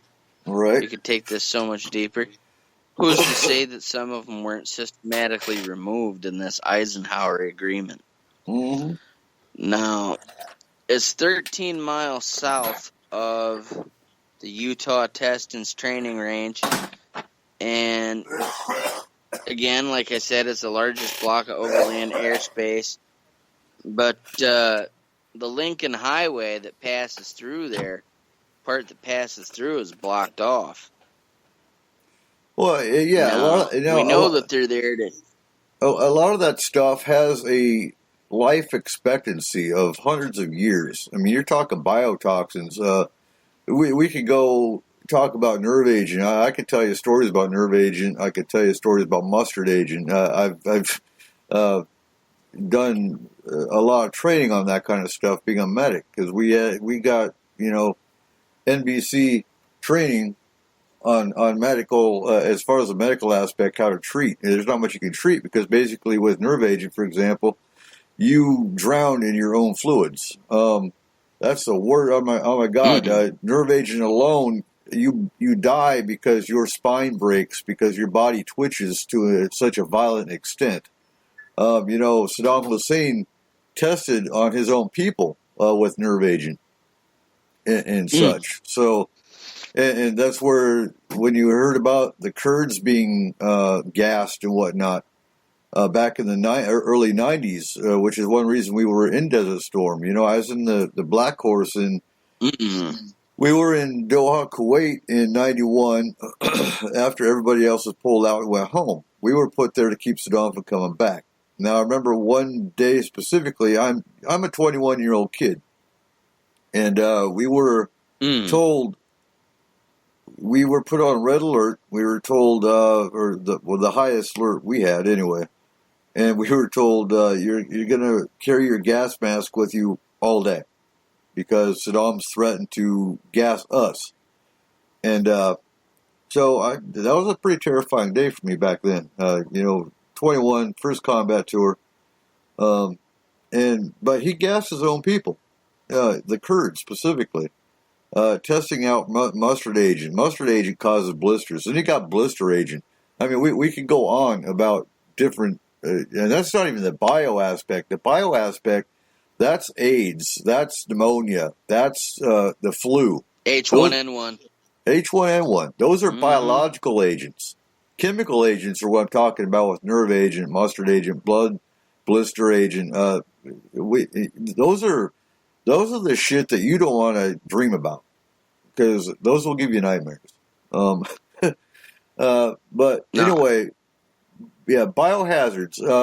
Lyme disease with ticks. That was a biologically created by the U.S. government. Actually came from Nazi Germany. Because we're getting off topic, but we're not really. Because when you're talking bio, the Nazis were experimenting with biohazards, which they brought Lyme disease to Plum Island under the guise of the U.S. government back in, I believe, the 40s, 30s or 40s. And that's what Plum Island's doing about it. Yes, they did. Now, I also know Plum Island has ties with Dugway Proving Grounds, with the biological testing side of it. So anyway, go ahead. I'm interrupting your thought process. No, that's perfectly fine. You enhanced it actually because in unwinding this thing, what a lot of people say is, well, how do we get the info from the Germans? Well, what a lot of people don't realize is there were so many Germans at the goings around of the Nuremberg trials for the ones who would comply. For the Germans and the Nazis who would comply? It goes to Operation Paperclip. If you want, Google it. Look it up. Folks, like I tell you on S4, we research and we bring you the information. But I'll tell you what, take what we tell you and research it, and you can validate what we're talking about. Yes. Look up Operation Paperclip. They brought over hundreds of Nazi scientists to work for the U.S. government. Yes. Under Operation Paperclip. That's what I was saying. The ones who would comply. Yep. The ones who would comply, and they even gave them Social Security. Mm-hmm. They said, okay, you're going to get your U.S. Social Security benefits.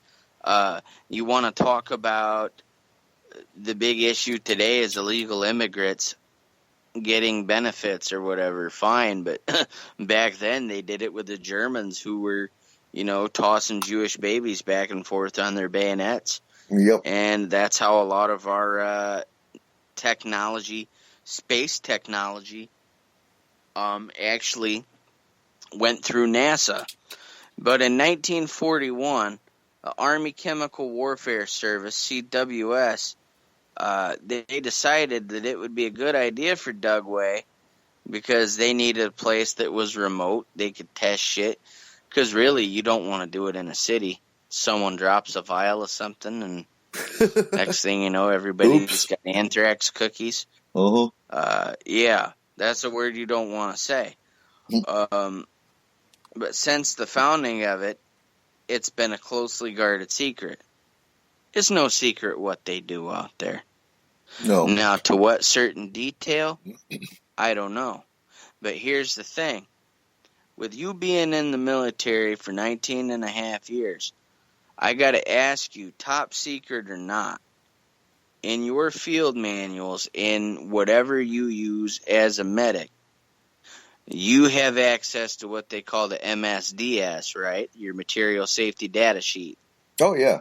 Because you gotta be able to know what to do for someone, not only if they, have to deal with this mustard agent, but even if it's something silly as maybe they're opening an MRE and they got a little bit too much of the fluid from a wet nap in their eye. You got to be able to handle something as silly as that, too. Mm-hmm. Now, I'm familiar with the MSDS because of my background in nursing and as medical office administrator. And I'm thinking, with the military, you're probably going to have a whole different set of these chemicals, things that we wouldn't have to worry about in the nursing field.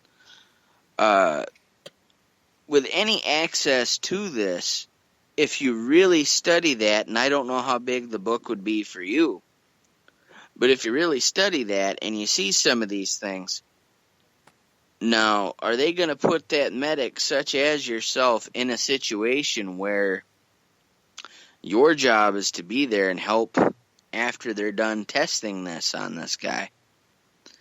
They're going to want to tell you ahead of time how you are going to handle that new biological weapon, because ultimately, if this is something that's being tested medically, everybody down the medical line in the chain of command is going to have that information on a need-to-know basis, yes? Oh, definitely. And the way you have... We had... Okay, so with nerve agent specifically, I could talk about that.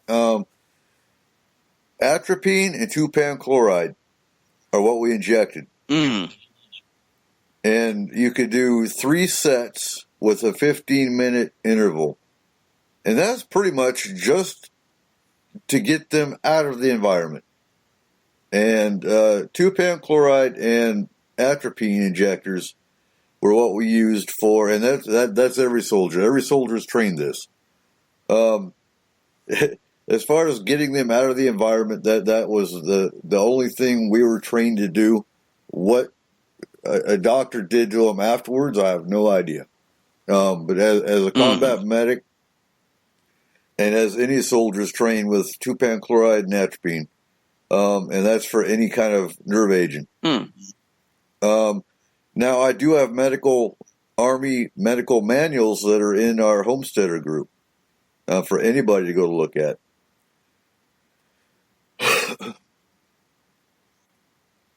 We're going to have to check that out because now my mind is just racing on this whole thing. But we have the testing the testing is still going on, but they tested toxic agents, flamethrowers, all types of chemicals, anything that you can think of that could systematically tear down the human body. I'm not necessarily talking about ballistics and bullets and things like that, but anything that can be sprayed at you, on you, or in you. That's what was, or around you, or for you to breathe in, or for you to ingest. It was tested there. Long story short. And at their biological facilities, they also used range telemetry and tracking radar installation there also. Now, it's an isolated area within Dugway Proving Grounds, which is known as the Granite Peak installation. They say that Dugway Proving Grounds was phased out after World War II, but you and I both know that that's bullshit. It's still open. Yeah, they say that it took a hiatus. No, it's still open. They say that they reactivated it during a Korean War. No, it didn't even take a hiatus then. No, the Dugway Proving. I was supposed to go to Dugway Proving Grounds in 2007. Exactly, but what I'm saying is, in between key events in our history, is they're saying that they kind of shut down stuff. They kind of just, idled and watched the monitors. Nah. Now, from around 85 to 91, like you said, Dugway Proving Ground was home to the Ranger School Desert Training Phase. It was first known as the Ranger Division, the Desert Ranger Division, until redesignated to the Ranger Training Brigade, 7th Ranger Training Battalion in 87. And it taught students the basic desert survival skills, different small unit tactics and such. But then the program was moved to the original site at Fort Bliss, Texas, where it was deactivated in 1995. 2004, the Genesis NASA spacecraft was directed to impact into the desert floor near DPG because the topsoil there is similar to talcum powder. And they thought that it would thus cushion the impact. Now, what happened was the accelerometer was installed backwards. The spacecraft went ass over tea kettle, malfunctioned upon re-entry, and it basically screwed up the air retrieval. So fast forward to 2011, more recent history. Placed on lockdown. Why was it placed on lockdown? Al Vogel, the public affairs specialist for the installation, he said that lockdown began at 5:24 p.m. People weren't allowed to leave. Other people were told not to come to work. They said, oh, nothing's wrong, nothing to see here, just a little mishap. Now, a little mishap anywhere and a between biohazard? 1,000 to... Yeah. That's like There's saying, about oops. 1,000 to 1,400 people there. Yep. But what happened was a loss of a vial containing VX nerve agent. So that whole loss of that vial caused that lockdown. Yeah. Now, they found the material and said, well, nothing happened. I'm sorry. It was mashed potatoes, and we labeled it as baked potatoes. We fucked up on the label. My God. If that's the case and our government goofs up like that, then maybe we need to rethink our position on exactly how elite they are, that if we could believe...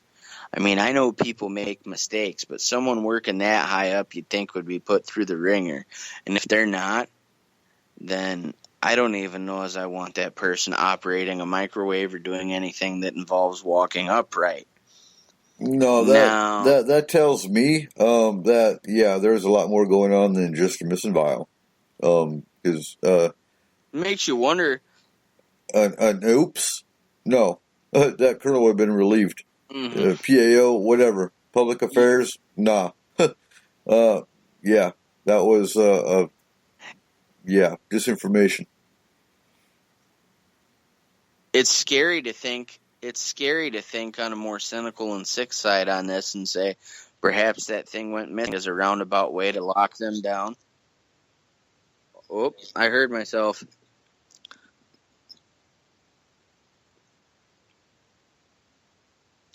But that vial went missing. It could have been as a roundabout way for them to inadvertently test some chemicals on their employees.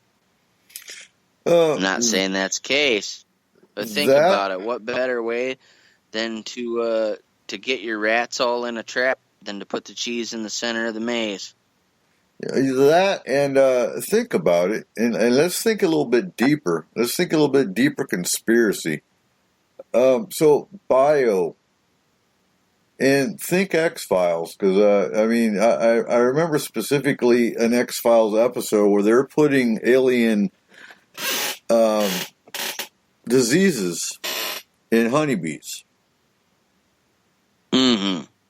So, I mean, you're talking Dugway, Area 52. Could be biohazard, could be alien material as well. We just don't know. But things that make you go, Mm-hmm.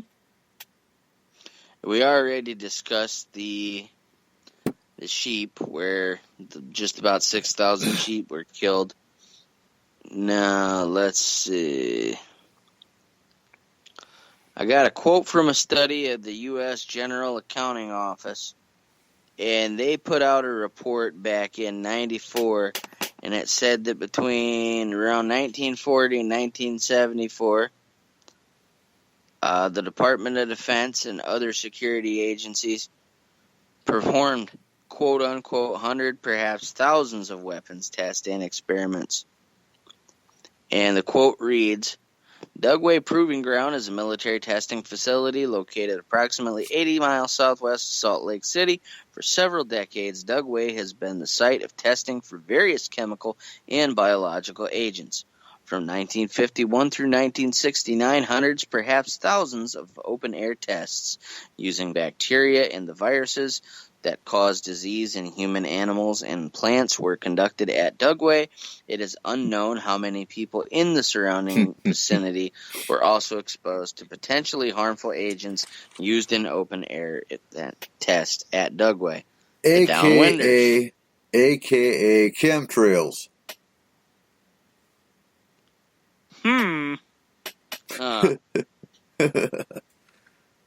And we talked about the shipment of anthrax and how, sorry, that package wasn't for you. Wow. Now, because of the attention drawn to Area 51, Dugway Proving Grounds got a little wet on this too. Different UFO researchers, citizens, they think, okay, there's covert operations regarding the testing. There's got to be aliens somehow. They say that some of these operations, and basically it was confirmed in what you just said because they put the alien viruses in the killer bees. Mm-hmm. And the Desert News reported that Dave Rosenfeld, president of Utah UFO Hunters, had said, numerous UFOs had been stored and reported in the area in and around Dugway. And military aircraft can't account for all the unknowns seen in the area.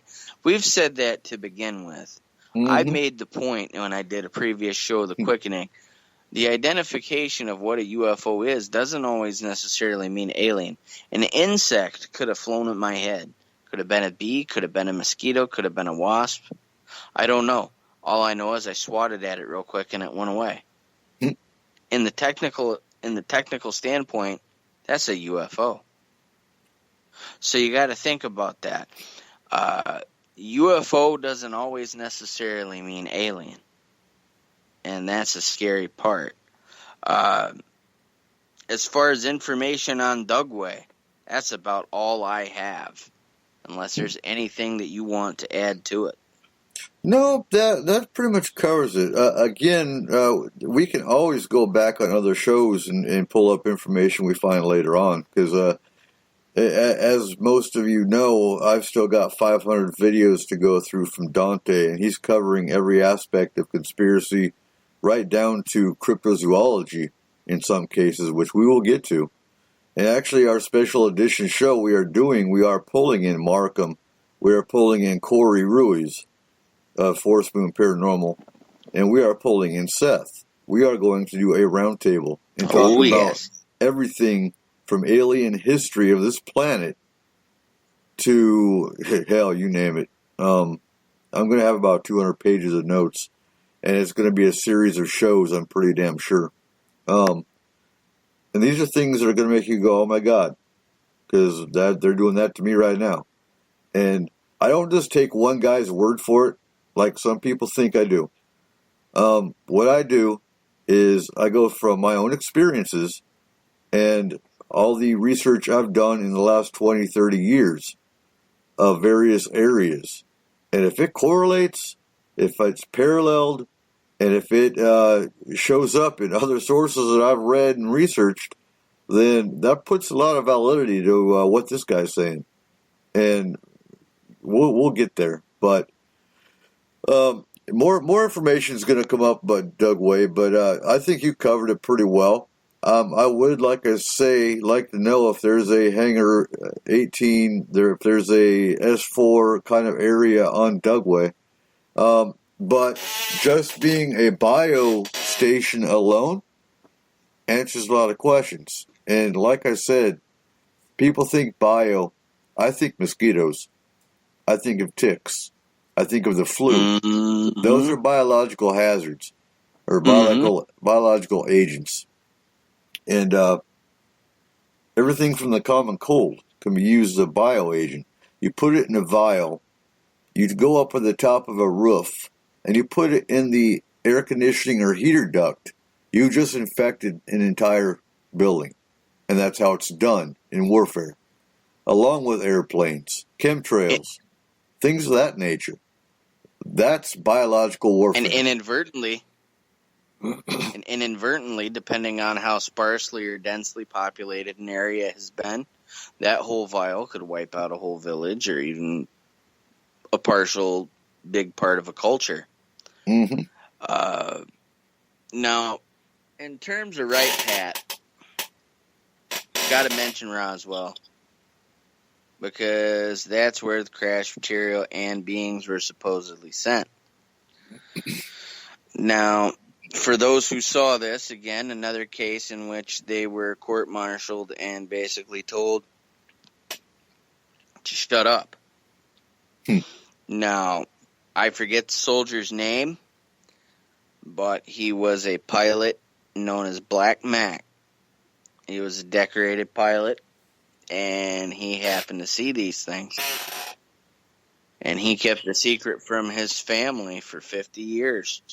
And you can go on YouTube and you can look this up. And his son is talking. He said, that was a very hard secret for my dad to keep. That all those years, he didn't tell us that we were alone. He didn't tell us that we're not alone, I should say.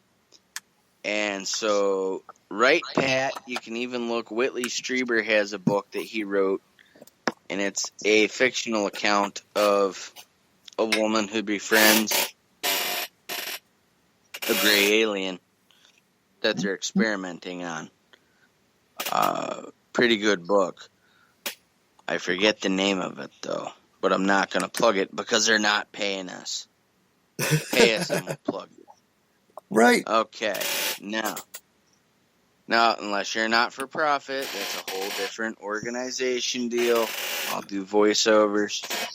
But anyway, on to Wright Pat. Wright Patterson Air Force Base, WPAFB, IATA, FFO, ICAO. Wow, a whole lot of shit here. United States Air Force Base and census designated place just east of Dayton, Ohio. It includes both Wright and Patterson fields, which were originally Wilbur Wright Field.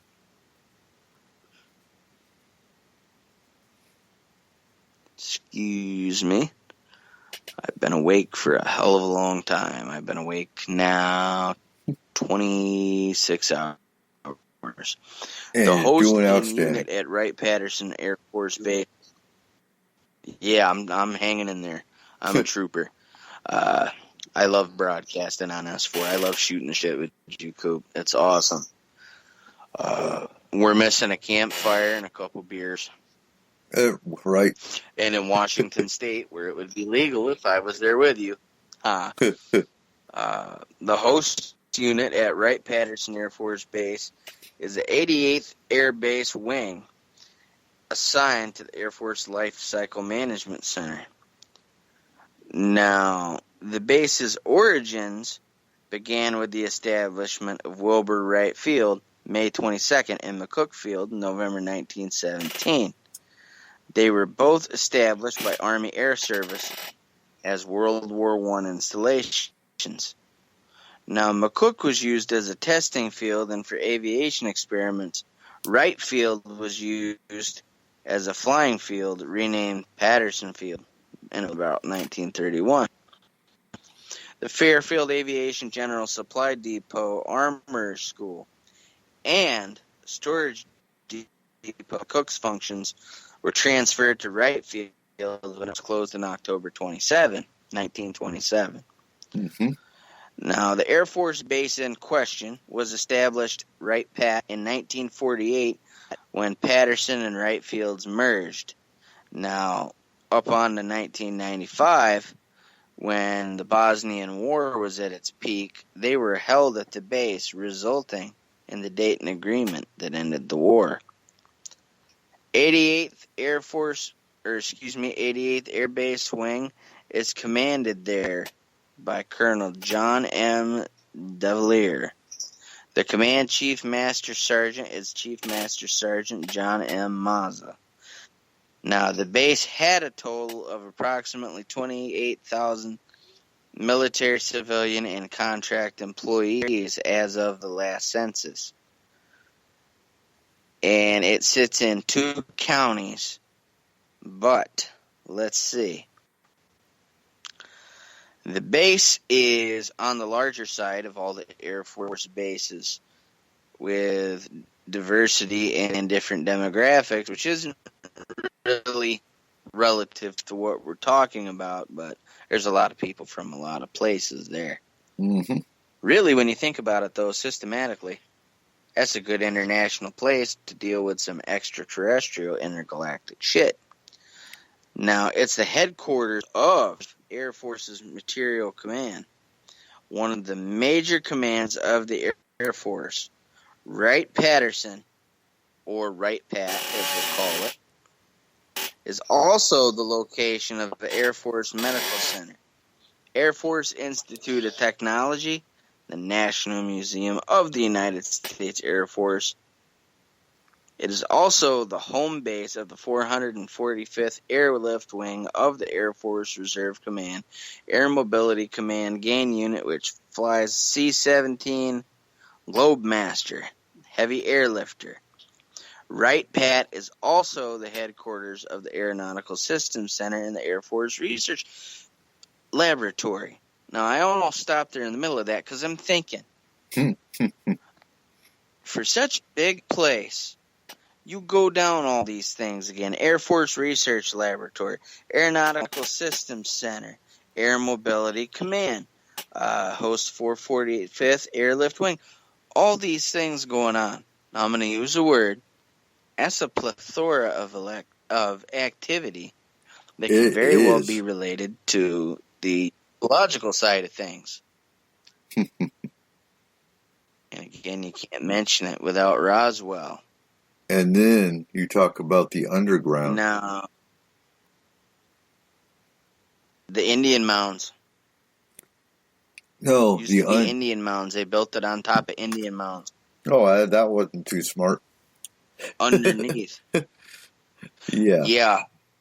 Because I'm thinking about the disruption of the Native American spirit and other different supernatural negative attachments that could happen because of that. Mm-hmm. So, what's going on the ground, Coop? What have you got on your end? Not a whole lot, other than that I know we had a client who is still an active client because her property is heavily active from Wright Pat. And she's not on Wright Pat, but there's underground tunnels that go from Wright Pat to her particular property. And we know there was soldier experimentation going on there. We know that for a fact. That's not even in question because we dealt with a spirit of one that was in her attic. And Super Soldier Project was supposed to have gone on there. So we know for a fact, that there is underground bunkers, tunnels that goes all over underneath Wright Pat. We can speak on that from the astral and the paranormal aspect of that. Documentation, we have none on that. But come on, they brought in the crashed retrieval from Roswell. That should speak volumes. And yes, it does. It does, especially. You're gonna look up again his actual name. I don't have right here, but his pilot's name or his pilot's handle was Black Mac. Mm-hmm. It's kind of like you have, Mad Dog and Maverick and Hawkeye and all this. He was Black Mac, and he kept the secret for 50 years, and he finally spilled the beans and told his family everything. And so his son says, look, for me to tell this, just the fact that I'm telling it, and this isn't quote for quote, but it's a gist of what he said, just the fact that I'm telling it is enough for people to try to taint his legacy. I don't want that to happen. And he did say that my father presented the truth to us as he knew it. And when you get down to the meaning of what he said right there, my father presented the truth to us as he knew it. Right. He only gave information based upon what he had seen. It wasn't a matter of weighing objective versus subjective. He's telling people that his father was straight shooting.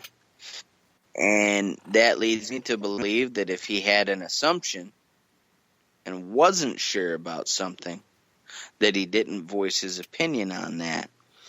Now, in lay terms, with all these different departments in Wright Patterson, when you add all that together, and their chain of command will admit to this, they say that they're focusing on the Air Force of tomorrow.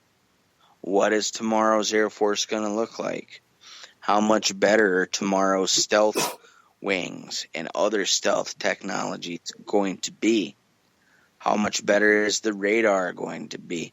The weapons. Are our weapons going to be ahead of the game in comparison to what the rest of the world is doing? That's the type of questions that they try to answer there, or so they say. We know that there is a more, not necessarily sinister, but a more secretive aspect to what they're doing because alien technology comes into play here.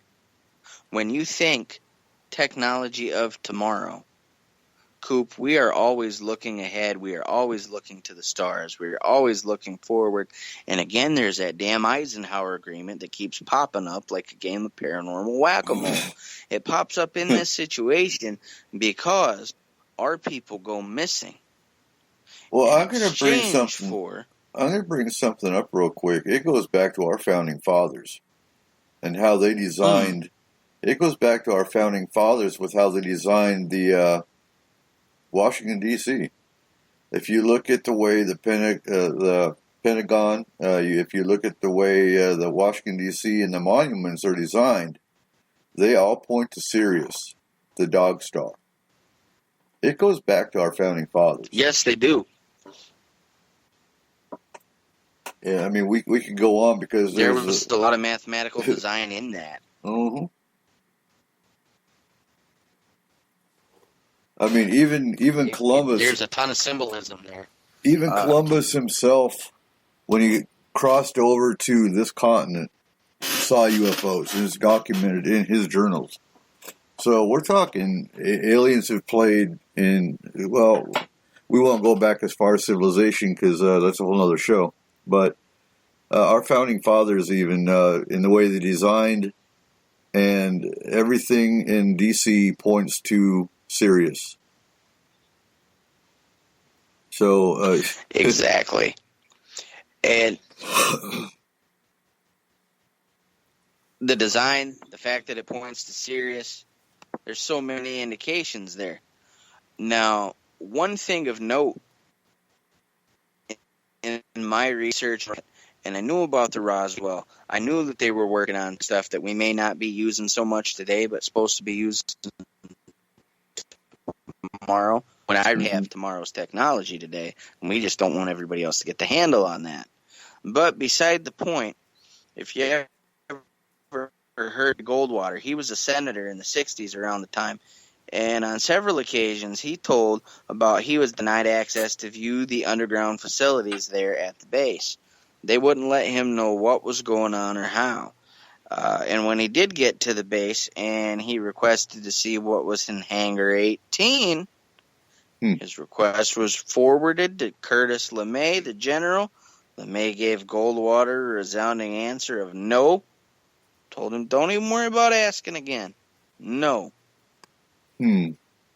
So now, what he did then, what Senator Goldwater did, is he goes on Larry King.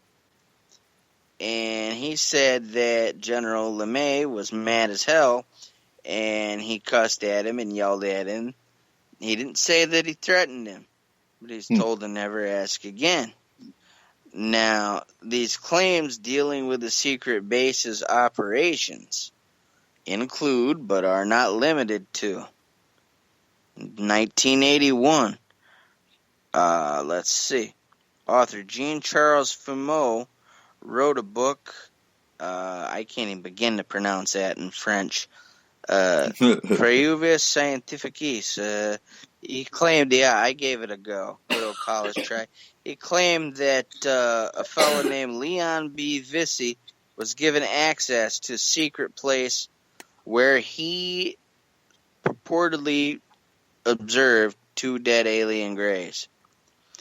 And this man, he made a living researching genetics then as they were known. And he was called to the base to show experiments of some of the research. On another issue, Wright Patterson was reported by a researcher named Tommy Bland, and he said that he interviewed an unnamed colonel who told him, yes, we do have alien bodies on the base. But there's also cases in which people observed that the Greys were there actively working. But with taller, darker overseers, which we know as the dark entities, and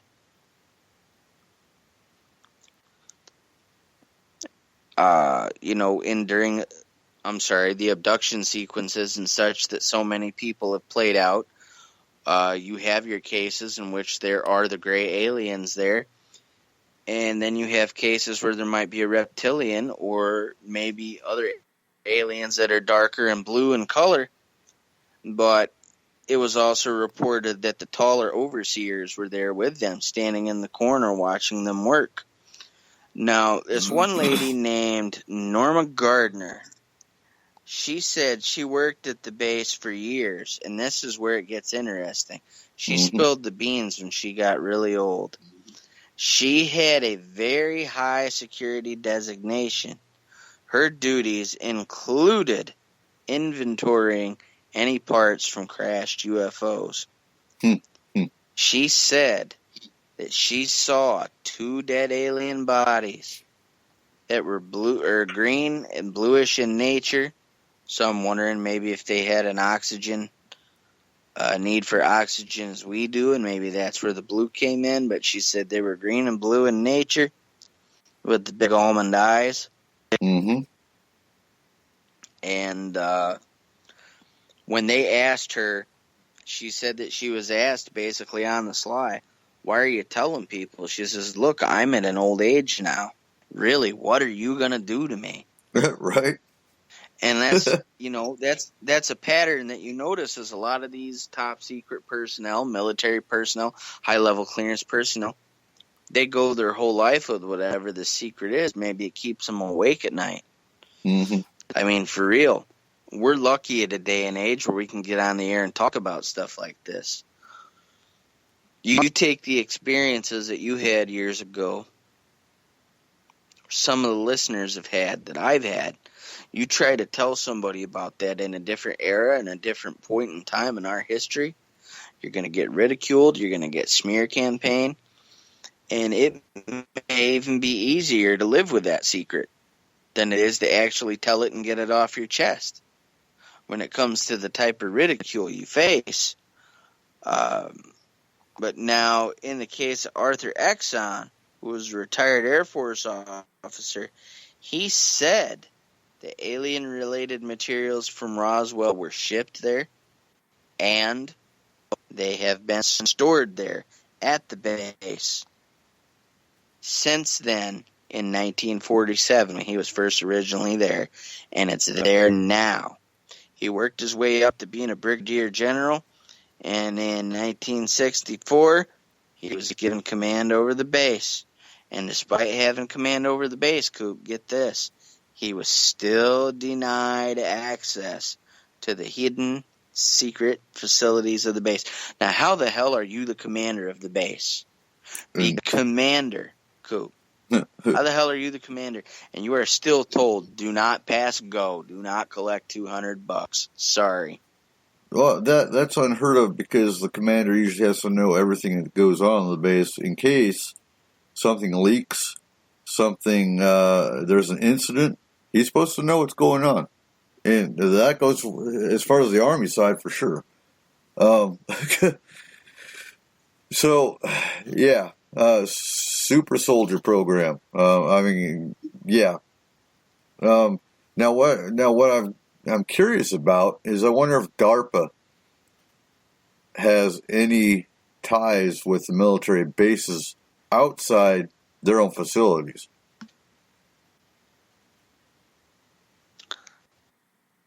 That considering how closely they've worked together with things. Mm-hmm. Despite the fact that DARPA and the military are strange bedfellows, you know just as well as I do in these situations that DARPA still has, I think, ace up their sleeve that they're not really willing to let go.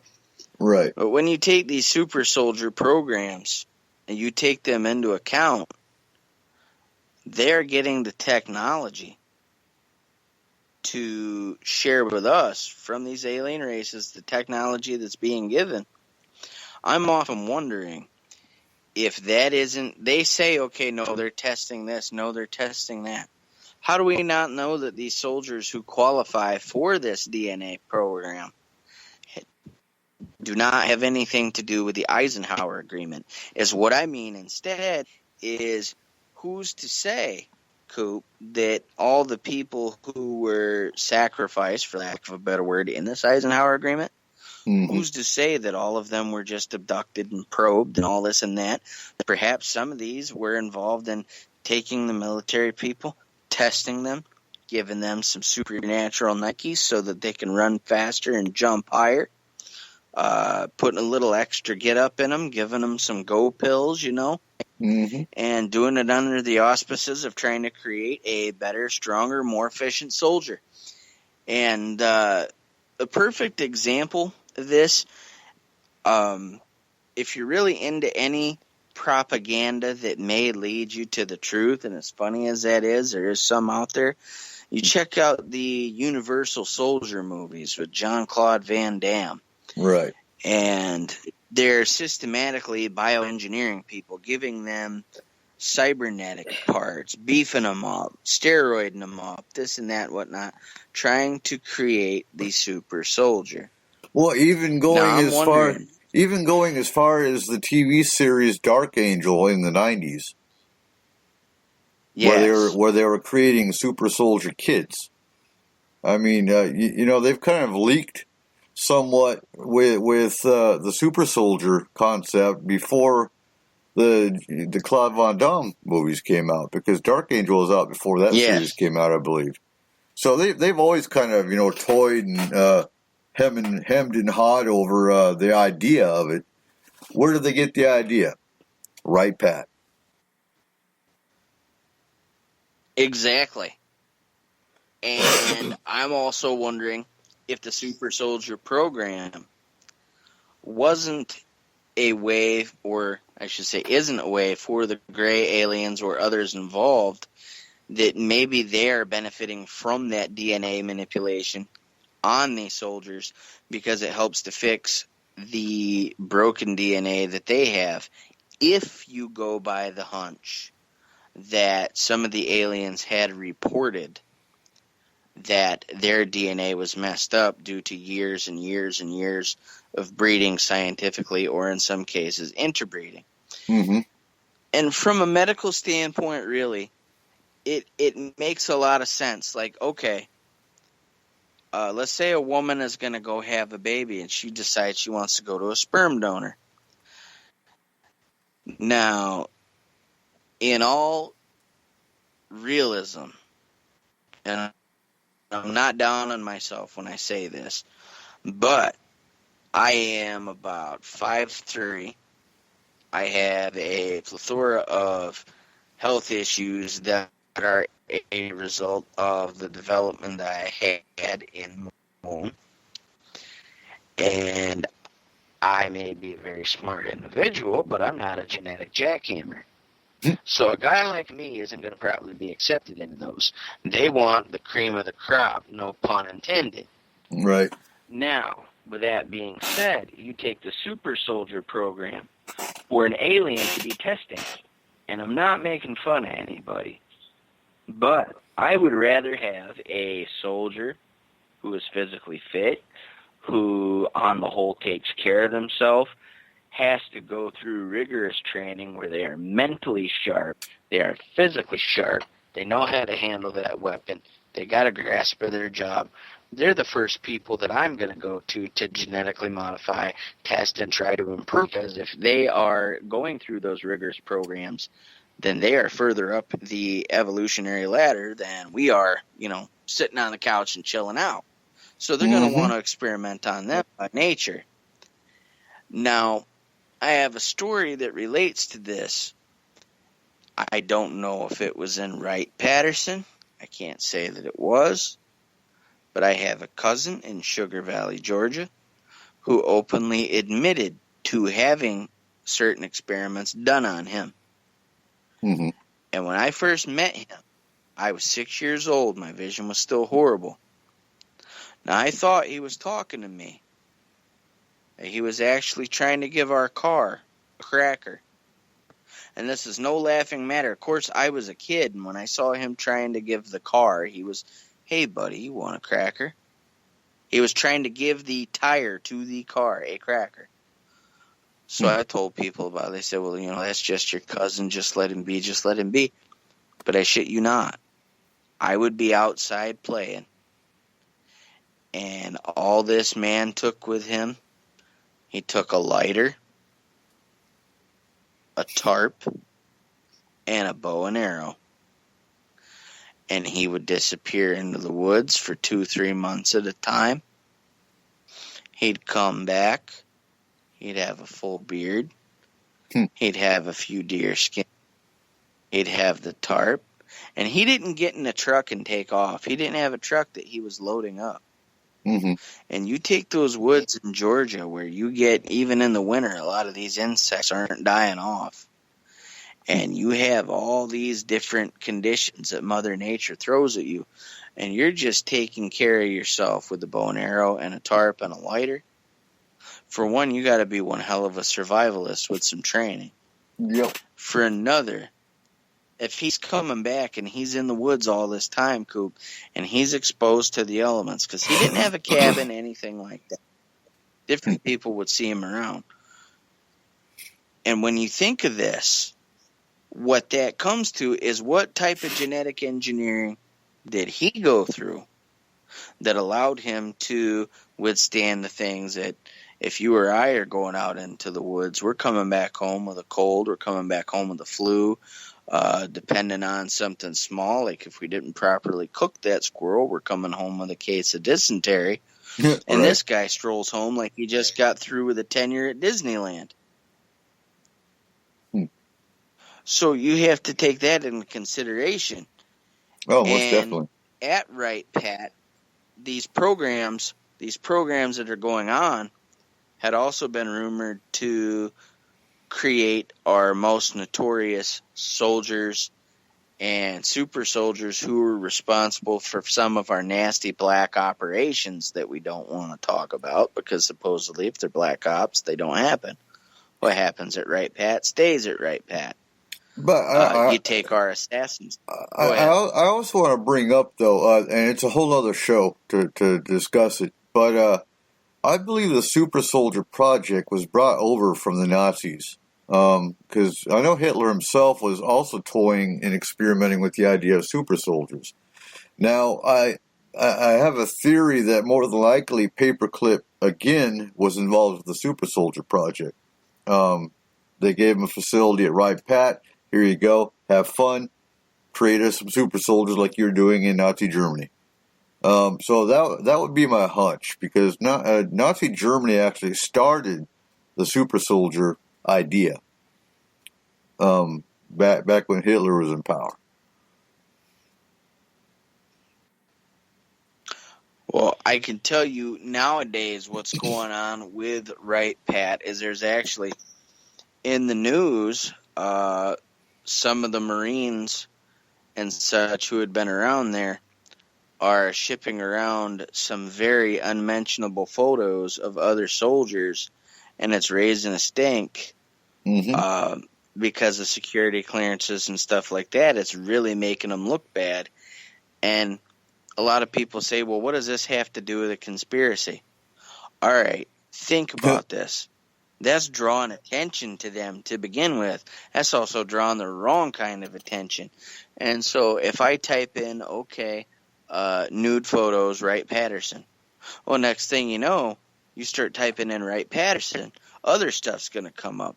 Wright Patterson aliens, Wright Patterson experiments. Oh my God, they inadvertently brought attention on themselves through being irresponsible, which brought attention to the things that they're doing on the base. And so I wouldn't be surprised if some of these people involved didn't wind up dead or don't wind up dead in the future. Yeah. Because again, what's the way the government deals with people? You either end up dead or you end up with no cred. That'd make a shirt. No cred or dead. You pick. Right. Anyway, we got to start wrapping this up. I want to bring up the fact, too, that we discussed 4 somewhat top secret facilities. But every base in the military has secrets. We haven't even talked about Edwards Air Force Base and Norton. We're not even, Fort Lewis. I could tell you horror stories about Fort Lewis. There's areas of Fort Lewis you don't go. You got Fort Benning. That's where the School of America is. It's not a conspiracy. It's fact. The School of America is a terrorist training school. Saddam Hussein's been there. Bin Laden, I believe, was there. It's a foreign training school. Then you got Fort Bragg. Fort Bragg's home of Delta Force. Fort Bragg's home of the Special Forces. And every base has a Ranger battalion. So we just brought you up 4 of them, and 2 of them aren't even military. They're, actually, Air 51's technically on a military facility, but it's not. Pine Gap is a joint forces government facility, so it's not military directly. But we could sit and talk about any base, and there's some kind of secret going on there, guaranteed. Definitely. You got anything else about Wright Pat?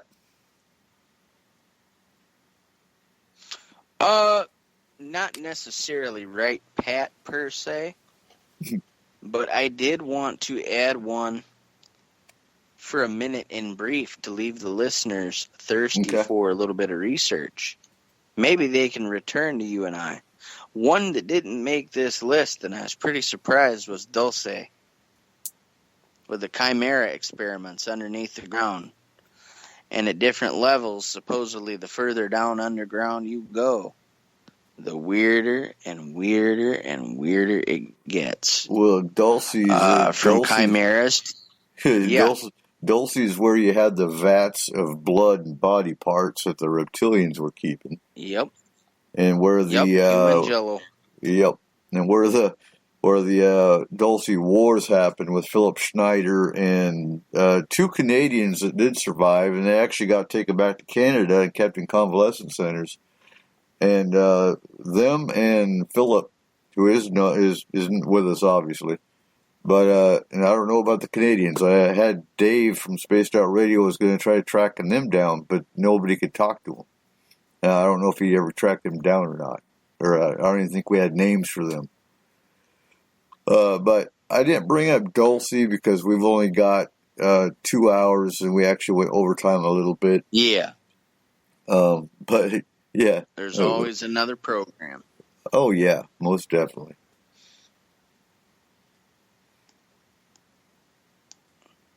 And I'm glad that we did this one. Very informative. The research challenged me. I enjoyed it. I hope that the listeners enjoy it. This is just awesome. So another good show under the belts. And hopefully we get that panel going. I'd like to have a few of us on every time we could do this. This is great. I love the hell out of it. And for all you listeners and everybody who messaged me and gave me good well wishes and everything like that, I really want to take this time to thank you guys from the bottom of my heart. I have been dealing with some issues with my vision loss. I am working around that. I have a terrific support system, and I'm not losing hope on this because of the support from my friends like you guys and my family. So I have nothing further to add that would be of any value to you guys. So I'm going to give you guys a good night, and I'm going to hand the final thoughts over to Coop. All right. And you did awesome. I turned the show pretty much over to you because I handed the research to you. I'm researching other areas, like I said earlier, and those will come out for damn sure. And again, they'll be mind-boggling. But that's what we do on S4. We blow your mind. That's the intention, and to get you starting to think. We're expanding. We're growing more every day. So until next week, y'all have a good night.